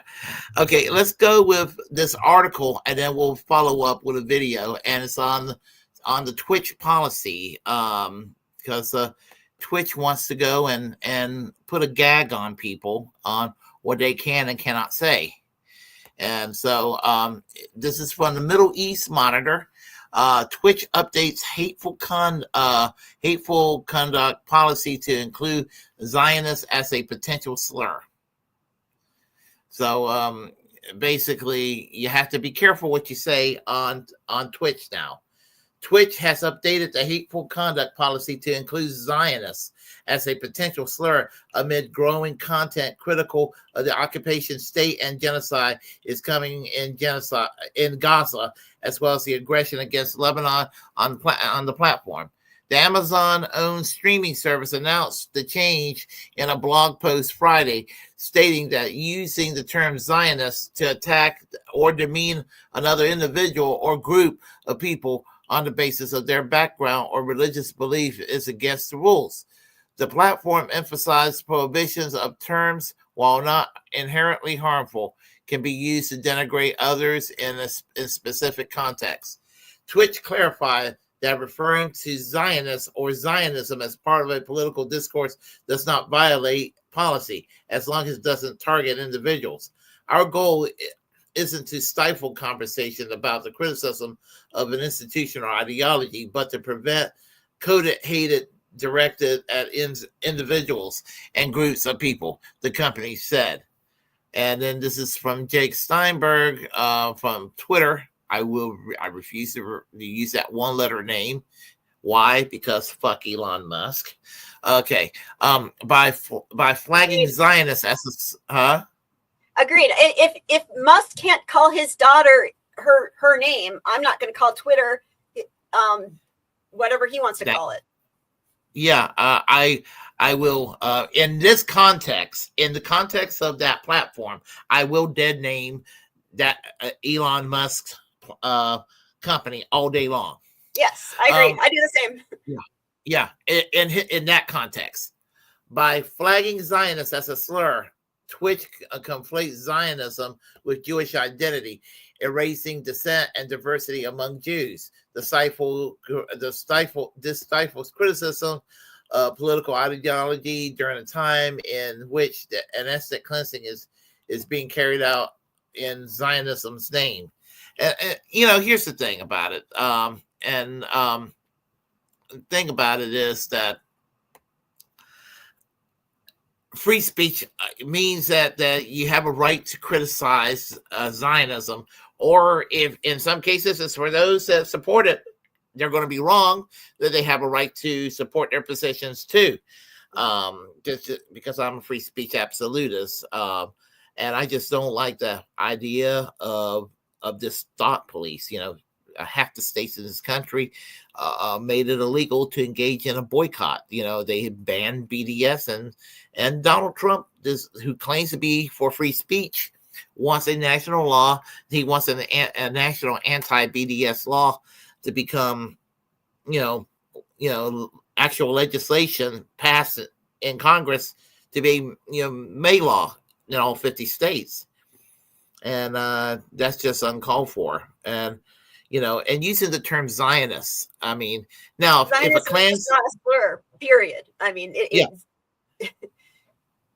I mean, if a Klansman or a neo-Nazi's using it, they're not necessarily using it in context of what's going on in Israel and Gaza. Well, they're going to say something like Zionist occupational government. That would I wouldn't say that's a slur. That's just something that white supremacists use. I don't see what censoring it would accomplish really, but and for those motherfuckers, they can fuck off.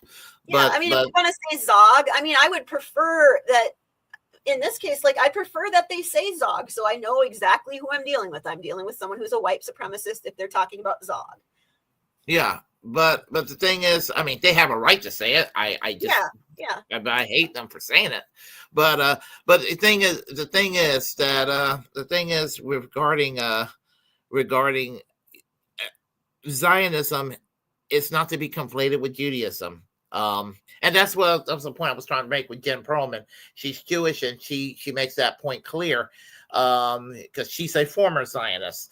She said that a recovering one at that. She said that she has to atone out. I told her last year there's nothing to atone for. You had a position at one time and you realized what your position used to be, and you're at the point that you are now. So as far as I'm concerned, what your present position is now is what counts, not from 10 years ago, and so that's where I stand on that. But but anyway, Zionism. I understand, like people want to undo some of the damage that they might have done. It's their own personal journey if that's how she views it. Yeah, well, I mean, I really like this person, and so I respect her a lot, and I was like, there's nothing to feel bad about in that regard. She said that she's taken the position that's on the side of justice now, today, in the year of 2024, as opposed to where she might have been, let's say in the year 2010, when she had a more reactionary view, which was, we didn't have social media back then telling us, we had the mainstream media telling us these things back then, and they weren't painting an accurate picture. And now we kind of know what's going on today, and so a lot of Americans are realizing. I mean, even it's much harder to justify Zionism today than back in her day. I don't personally, I don't see how anyone could justify it. Yeah, and honestly, the worst Zionists in the world are not even Jewish. Are the evangelicals? Yeah, and that's where a lot of the money is coming from, as far as the support. I mean, because we are the ones funding the genocide. We are the ones providing the funds for their military in billions of dollars. We use our clout at the UN to. I mean, I don't know what's going to happen with the arrest warrants. I don't have the legal understanding to speculate, but I know where the U.S. is going to come down on it. And I know this is not something we got to vote on because both major candidates were pretty clear where they stood. And some of the most staunch advocates for Palestinian human rights are Jewish people. So, and some of the worst anti-Semites are Zionists, because if anything is going to cause Jews to be demonized in the eyes of regular people in the world, it's this. History is not going to forget this, Exactly. And I'm definitely not saying that Jews should be punished collectively for that. I'm saying that that is a possibility if that's what they're worried about. Lumping Zionism and Judaism together means that Jews will be held accountable. If they succeed, Jews will be held accountable for the crimes of Zionism. Now, the fact that Benjamin Netanyahu setting his foot anywhere in Europe could potentially get him arrested, it makes me happy. Not because he's Jewish, makes me happy because he's an evil SOB, war criminal, monster that's responsible for the death of all these Palestinians, especially in the last year. And here's the thing about it. What makes me mad is that Palestinian lives are considered worthless in American foreign policy, and that their lives are not worthless. No human life is worthless. But for some reason, there is not to be any concern over what the suffering that they're going through, the fact that they're not allowed to have an infrastructure that functions, that they had the IDF make them going on segregated roads in these occupied areas. I mean, this is a thing that goes on, and obviously they're going to have a lot of rage and anger against this kind of treatment. Yeah, I believe, I don't want to misquote him, but there was a leader in the Israeli parliament that said by this time next year, the population in Gaza could be half of what it was. And how is that not genocide when you're talking about a population of an area being cut in half? That's what they want. That's exactly what they want. They really want the population gone, is what they want. I mean, they do, and keep doing this. The country's not going to exist in 10 years. Yeah. And they did it to themselves with these awful policies. I mean, history is not going to forget this. I don't know what the future of Israel is. I hope it's a Palestinian one. I hope that people get their land back. And I hope, what we should be talking about, the US is opening our doors to refugees and getting Palestinians here. If we can't protect them there, which we can, or we can at least stop funding their destruction. But I think even if we were able to help them in Israel, if we had a Senate and a House and a president that was willing to do that, I think we should also be willing to take, we could take all of Gaza into the US easily if we wanted to. These are not unsolvable problems. It's just that the political will isn't there. And the political will isn't there because the people aren't screaming loud enough. Yeah, exactly. And, and the thing about it is what happened to the Jewish people after World War II was a horrible act of evil. And if they wanted to do reparations, if they want to do a reparations to a homeland, the little section of northern Poland, which was part of Germany back then, called East Prussia, that could have been done, And in the Soviet Union, there was a little area called Oblast. Are you familiar with the Oblast region of the Soviet Union? No, I'm not. Yeah, it was like a Sovietized version of Zionism.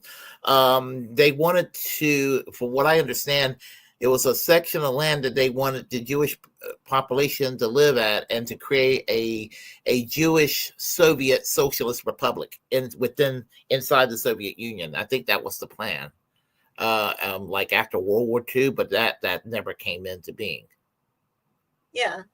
And we shouldn't forget that it was what the Nazis were attempting to defeat was Jewish Bolshevism. That's what they would call it. The left has consistently been linked with Judaism like in America, it was consistently linked with immigrants and Jews who were immigrants. It was seen as a foreign thing, where socialism is definitely not a foreign thing to the U.S. The U.S. has a long socialist history. But it is kind of strange that we see ourselves in this position now.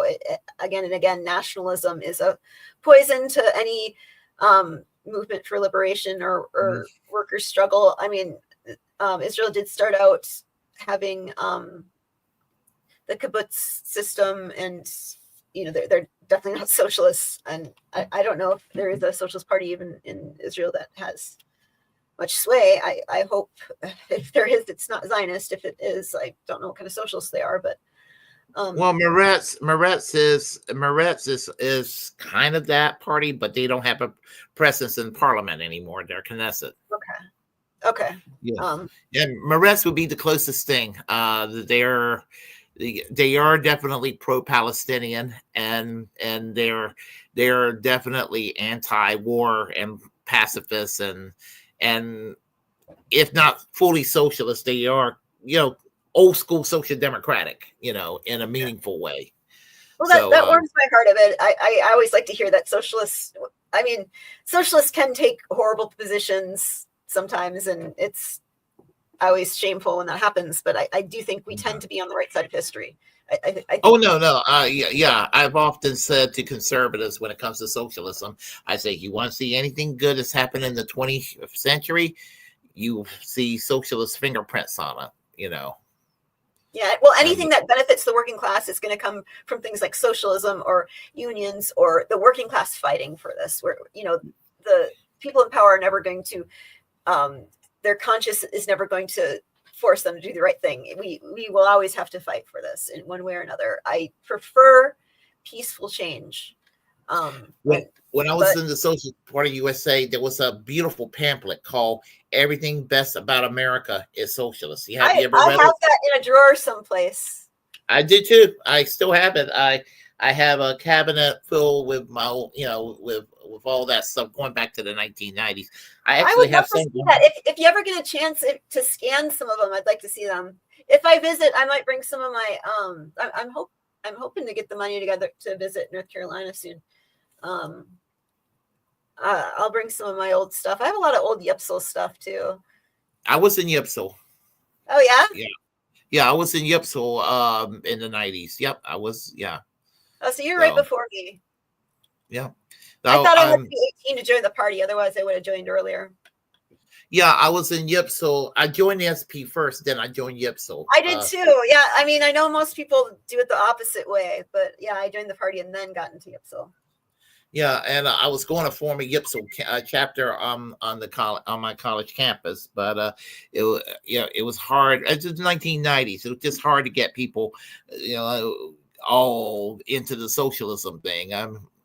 But in the last few years, if there's been anything positive in the last few years, is the word socialism is used a little more in a positive way, as in spite of people still trying to demonize the term. Yeah, well, especially with younger people. I think Stargazer Steph is right. I think that's true of refugees in general. I would prefer that people not have to be refugees. But I could understand why people, I'm just saying that, if they do want to leave, I definitely wouldn't blame them. And I think they should be welcome here. But yeah, ideally, they shouldn't have to leave. Honestly, if you look at Gaza, it is a pile of rubble right now. And logistically, if we were to do the right thing and stop the deaths, we would probably have to take in some refugees until it could be rebuilt. But I'm not a civic planner, so I could be wrong. But ideally, yeah, they shouldn't have to go anywhere. Yeah, it was really funny. Not funny like haha funny, but funny as in really fucked up funny. That, like, for example, with the Syrian migration that took place in 2017 that Trump was trying to put a stop to and all that. I'm like, it's very simple. Stop drone striking. Stop with the drone strikes, Stop with the drone strikes, and maybe you won't have people, trying to go seek asylum elsewhere. Yeah, well, Obama really ramped up the use of drones, but that, it is going to be the wave of the future. But all the refugees we get, it's because of the wars we cause. If you don't want refugees, which I don't know why you'd be a Christian nation and not open your doors to refugees, but that's another issue. Not even Christian, but just a decent person. I know what you mean. Yeah. I mean, yeah. But I mean, they think of themselves as building this Christian nation, and then one of their main things is not taking in refugees. Yeah, and I think that I don't know what passage in the Bible, but it's there in the Bible about was it the sojourners where you're supposed to go and there's a lot in the Bible. Well, you were once strangers in the land of Egypt. You shall treat the foreigner living among you as you would the native born, for you were once foreigners in the land of Egypt. I am the Lord. I think that's in the first 4 books of the Bible. I think it is in there in each of the books. Mm-hmm. It is repeated many times in the Old Testament. And so you do find some socialist references in there, and so and when you have all these TV evangelicals, talking shit about socialism and everything, and they'll tell you how anti-Christian it is. And so I love to quote Tommy Douglas, who was the founder of Medicare for All in Canada, single payer healthcare. The Archbishop of Canterbury, William Temple, once says that socialism is the economic realization of the Gospels, or something like that. That was one of his quotes. And so it just, there are, not Nelson Mandela, Desmond Tutu, Martin Luther King. There are people of faith, Sister Dorsey Day, who have that tradition, and they fuse their socialist ideology in there, and so it's not it doesn't run contrary. It doesn't have to run contrary to each other. Exactly. We're believers. Yeah. And some of the most committed leftists I've known were motivated by their faith. I mean, I grew up with a more sour taste in my mouth when it came to Christianity. And one thing that kind of swayed me away from the anti-theism was meeting Christians who actually were, I guess, Christians. Like, they actually did try to be better people. And I'm still really not into religion, but I think if the left, rejects this, like, I have heard people say you cannot be a Marxist and have faith. And I kind of get that. If you're going to be like strictly materialist, yes. But I don't think we should shut the door to people who are motivated to work for a better world because of their faith. And I think there are ways to reconcile that, even if, like, personally, I don't get it. It's not up to me how they reconcile that. It's what's important is that we're fighting for the same thing. Yeah, absolutely. And so. But anyway, I'll go and play the next video. I don't know how much time you have. If you're constrained with the time, we could just make I it still one. Gotta go get the groceries. But I'll stay for the next video. We'll do one last video here, and then I guess we'll conclude with some final comments, and then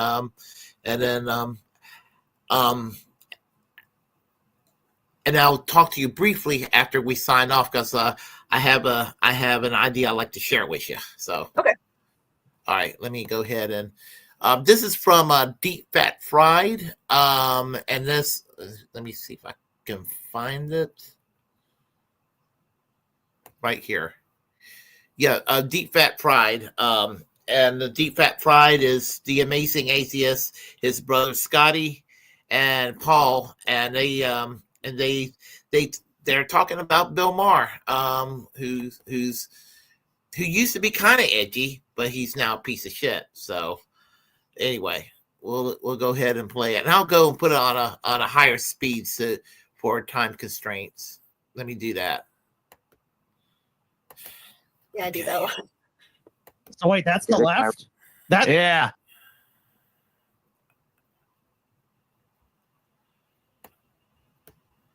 So the mob running there is. Hold on. So wait, that's the left?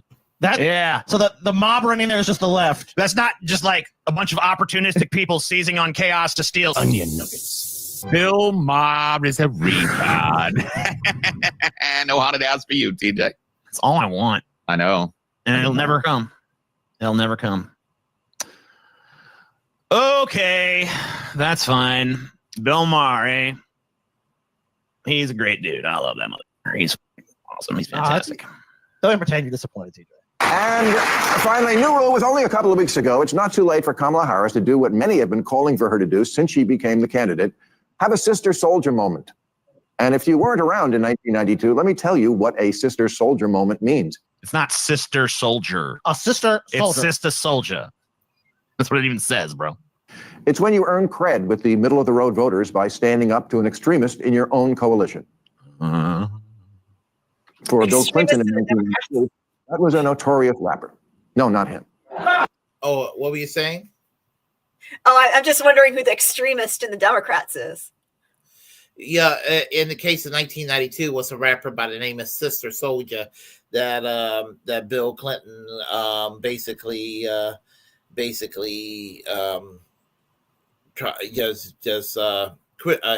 criticized because she used some exotic rhetoric out of a lot of anger that was going on in terms of police brutality and what have you.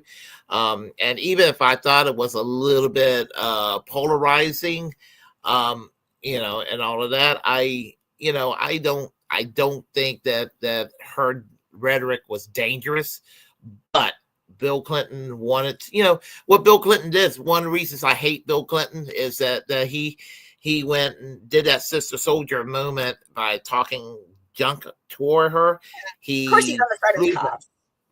He flew back to Arkansas while he was campaigning in the primaries to oversee an execution of a mentally challenged black man on death row, and to let white conservative America say, "Look at me, I'm Governor Bill Clinton. I'm tough on crime. Look what I'm doing to this." You do that a little too well. Yeah, I can't do the Donald Trump impression. But I think I learned how to do the Bill Clinton impression pretty well these days. So I can actually do a Mitch McConnell impression too, by the way. Yeah. Have you ever seen me do Mitch McConnell? I don't know what he sounds like. My name's Mitch McConnell, and I'm the most unfeeling asshole around. So I'm not sure. I know he's technically still alive, but I'm not convinced Mitch McConnell is still alive. Yeah. Actually, last year on this show, Braggland, Jimi and I dressed up. I dressed up as Mitch McConnell. She dressed up as Kirsten Sinema. I guess I could do a Sarah Palin because I have that Minnesota accent, but yeah. So we did. Yeah, we did that, and it was pretty damn funny, So, yes, it was. We did the impression and everything. It was great. So, anyway, he's in the news now. Is evil. No, Sister Soldier, whose music is not much remembered, but her words are. After the LA riots in 92, she said, "If there are any good white people, I haven't met them." Now, in fairness, you just come out of Williams-Sonoma. Wait,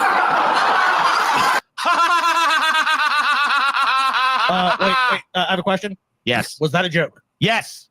Okay. And quite a funny one at that. I'm just confused. I didn't know what if that was a joke or not. I was trying to be polite. Okay. Most amusing, Bill Maher. So funny, Bill. But she also said, if black people kill black people every day, why not have a week and kill white people? And Bill Clinton, looking for an easy target and also well aware that killing white people would decimate our Olympic snowboard team. Wait, was that another joke? Yes. Okay, sorry. That is not the primary concern that Bill Clinton had at the time. It is funny because white people snowboard, I guess. Hello, human. I'm Nug. You will subscribe and become a Pessimist Productions patron. Witness live streams of Onion Nuggets every week. New Deep Fat Fied episodes every Saturday. Other shows include Abandoned Hope, Ideology, You're Wrong, Fighting Boys, and more. Click the link. Feed the garden. Rebuked Soldier and came out against taking a week to kill Whitey. And yes, that was seen as courageous. It was an easy win. Clinton won over independent whites, and it didn't hurt him with black voters who went for him overwhelmingly and even used to refer to him as the first black president, which so went to his head that he later dated a white girl with a fat ass. Nice. Lewinsky jokes in 2024. Nothing is more topical or timely. Bill, that joke is like 30 years old, dude. Like, every Lewinsky. I mean, they can't help, but every now and then dust off the old Lewinsky joke. Remember when Bill Clinton got dick stuck? Remember that? I don't know why the kids aren't wild about this program here. You know what I mean? Yeah, it's so hip and just modern and recent. Yeah. With it. Remember when Clinton got a dick stuck by Lewinsky? That happened about 30, 40 years ago. Bill Clinton done up. That's pretty funny, huh? Well, Bill knows the audience. Back in the day, Bill Clinton got his cock sucked by some fat bitch in his Oklahoma. But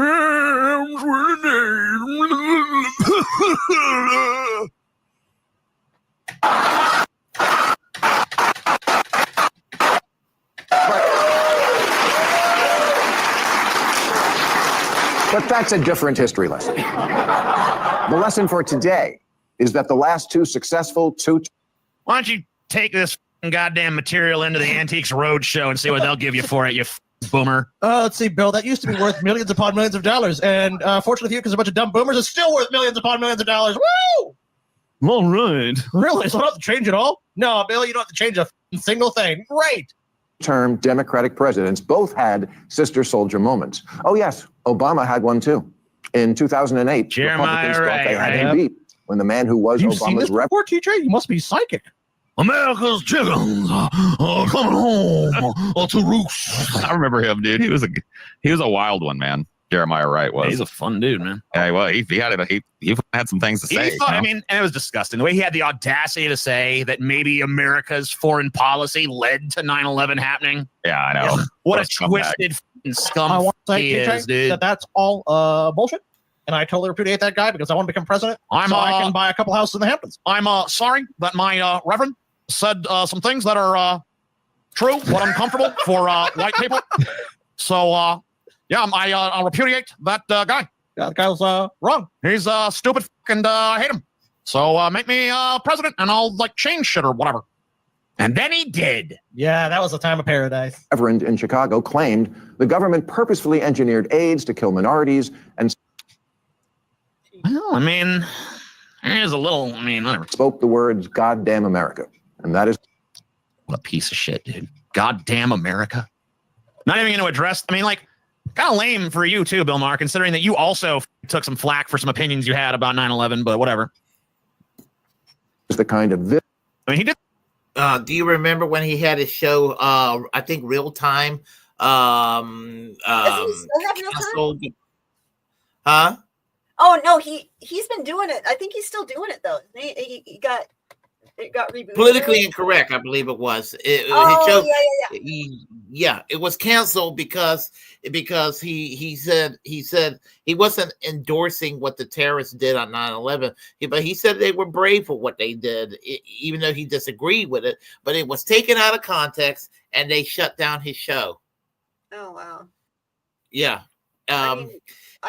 I guess, yeah. It takes bravery to do that, but yeah, I mean, I understand what he was saying at the time, yeah. But you have people that want to sit there and they want to sit there and take things out of context. So yeah, yeah, I'll let. No, he's just such an old guy now. He's such an old conservative. Yeah, yeah, he went from supporting Bernie in 2016 to supporting Klobuchar in 2020. Yeah. And and what and he, the thing is about it is what he calls woke is not really woke. It's basic New Deal, maybe New Deal on steroids ideology. And he calls that woke. So a lot of these people don't even know what real left, like you said, they don't even know what real leftism is. They're so and he's so privileged in his little ivory tower that he could never relate at all. Never. Exactly. Yeah. Yeah. That's one reason he's really not very funny. I mean, I guess there's probably people he's funny to, but it's painful to watch now. Because I mean, yeah, he used to be kind of funny. He had his moments, at least. I loved when Carlin was on his show. I don't know if you've seen clips from that, but like, someone actually said to Carlin, "Am I talking to Karl Marx right now?" And Carlin didn't bat an eye. He's like, "I'm sorry that you think class doesn't exist, sir, but it definitely exists in our country." And he had a lot to say about the wealthy and powerful. He always did.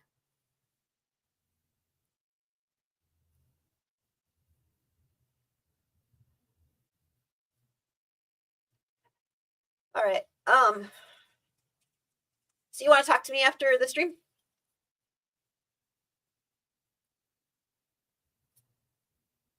Jeremiah Wright did basically the same thing you did that you got thrown under the bus for. He spoke an uncomfortable truth about the American tragedy of 9/11. He made this infamous comment less than a week after 9/11. We have been the cowards, lobbing cruise missiles from 2,000 miles away. That's cowardly. That is Staying in the airplane when it hits the building. Say what you want about it, not cowardly. But instead of standing by him, here you are to retro. You're muted. Yeah, he was. You know what's ironic about him being correct? Dinesh D'Souza on that set. Oh, that was the National Sousa. Oh my God, that takes me back. Are you familiar with a book that he wrote in 2007 called 9/11 and the Cultural Left Responsibility for It? No, but that sounds like a book Dinesh D'Souza would write. Yeah. Well, I'm gonna tell you what the premise of that book was. He basically blamed the left for 9/11 in the sense that Western liberals and the Western left that celebrating their culture of secularism and birth control and gay rights and women's rights and that sort of thing. The liberal society. This is what he said. He said it offended the Muslim world. And this is why they attacked us on 9/11. And instead of declaring war on the Muslim world, maybe it's time that we reach out to some of the more reactionary elements of the Muslim world, link with them, and declare war against the Western left. I wonder what Israel would feel about that strategy there. Yeah, that's wild. That's the whole they hate our freedom thing. I mean, I don't know if we so much celebrate things like birth control rather than we allow people to have it because we're not a theocracy. Yeah. That sounds like the rest of D'Souza, though. That does not surprise me.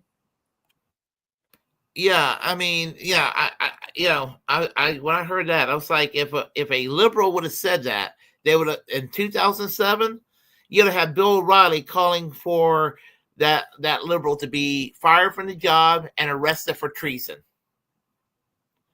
Yeah. Seriously. Yeah. But Dinesh D'Souza says it. It's no big deal, Yeah. And that's what happens there. We'll go ahead and play a little more of this.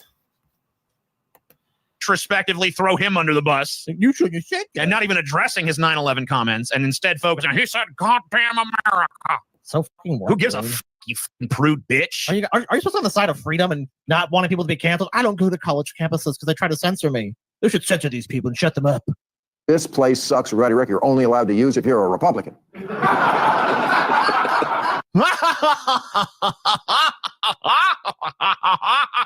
Oh my God.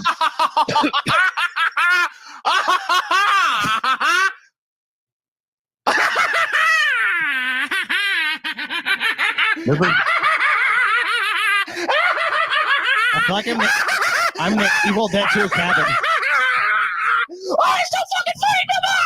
Oh, he's so fucking funny! You better go get your boomstick, Scotty. Dude, I think I need one. TJ's a deadite, dude. Yeah. TJ's just done.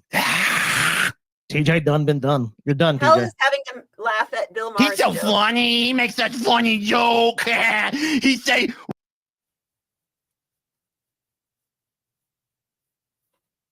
Oh, what were you saying? I said hell is having to pretend to laugh at Bill Maher's jokes. Yeah. Bill Maher's not funny anymore. I mean, yeah, I mean, New rule: Bill Maher is not funny anymore. He's not funny That's anymore. the only rule. Yeah, absolutely. I mean, and the point is, all he does is just sits there and he tells the kids how out of touch they are, just with his get off the lawn mentality that he has. And so Old man yells at cloud. Yeah. So I'm just sick and tired of Bill Maher. I mean, every time I don't know. I just get sick and tired of that man. And I used to think he was, He had a good take every once in a while. Yeah. good takes every now and then. Like he would have someone like Carlin on. He would have some vaguely leftist people on. Like that was one of the good things about his shows, is that you would see people that you normally wouldn't. I'm guessing he doesn't do that anymore. No, not at all. And so just and his thing is to punch left. Is to punch left, and that's all he ever. That's he's just that's the thing that makes money now, is to punch left. And I'm going to do what I can to fight this mentality of always punching left. I mean, I take offense to it, because there's nothing. What I define as the left, there's nothing. It's quite moderate and reasonable, and to be going after the left the way that some of these people, you're supporting, what is left is what's normal in other countries. It's basically what I'm saying. Well, yeah, and what is left, they don't know what left is. I mean, there's plenty of reasons to criticize liberals, but that's not what we're hearing. We're hearing, well, I mean, some of their reasons are kind of spot on. I mean, they are right to criticize their focus on identity politics, but they're just doing the other side of identity politics. It's not like we're saying, hey, there are these issues and we should deal with them, but ultimately, it's kind of us against the people that have all the power. No, it's all about, we're on the other side of the coin. Yeah. Like for example, getting mad at liberals 10 years ago over maybe some liberals getting a little uptight about Halloween costumes, but then getting mad about the Black Mermaid, or if somebody, or a gay Santa Claus. I mean, who gives a shit? Yeah. I mean, who gives a shit? But that's what they'll do, and so they're doing the opposite side. They're being reversed. They're being the woke right. They're being the SJW right. They're being the cancel culture right. Yeah, and it's distracting us all from the real issues, which are the real issues is our planet is dying. There's a genocide going on. There's endless wars, and everyone is suffering. Everyone's doing worse except those at the very top. That's what the things we should be talking about. Yeah, income equality, all that. Yeah, it's all lumped together.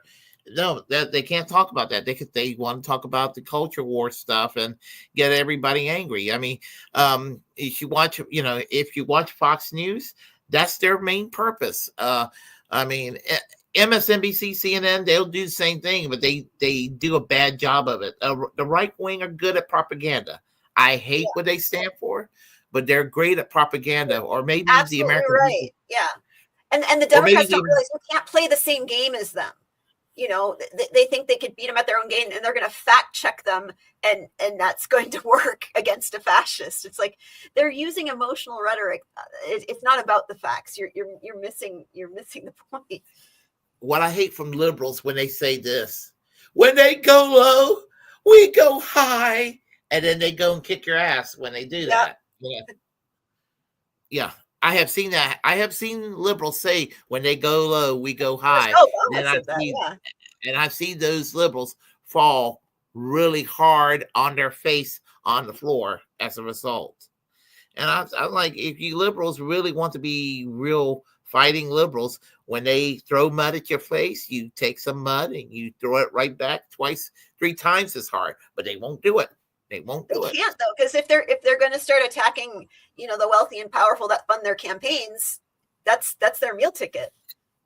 Exactly, and I guess it's by design that the money interests decided to go aggressively fund both sides to kind of neuter the left. Yep. Exactly. So, anyway, actually, I think I can do this real quick.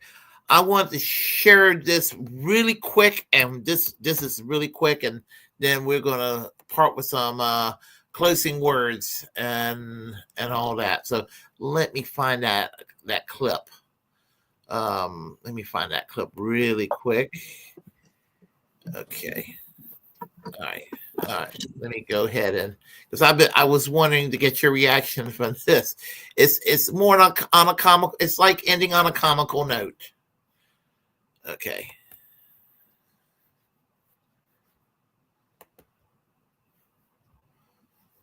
back. Oh gosh. Okay. They were very unfair when they gave me this plane. They're giving us bad planes, nasty planes. I think I know more about flying planes even than a lot of the engineers do. I look around and see all the beautiful lights and switches.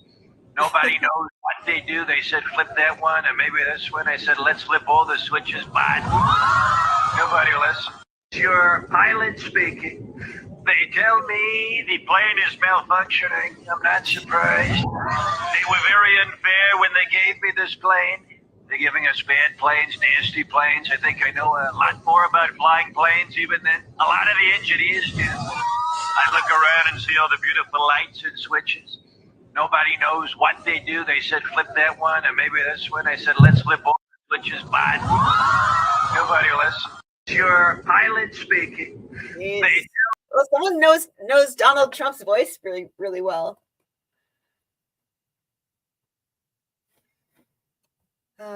You're muted.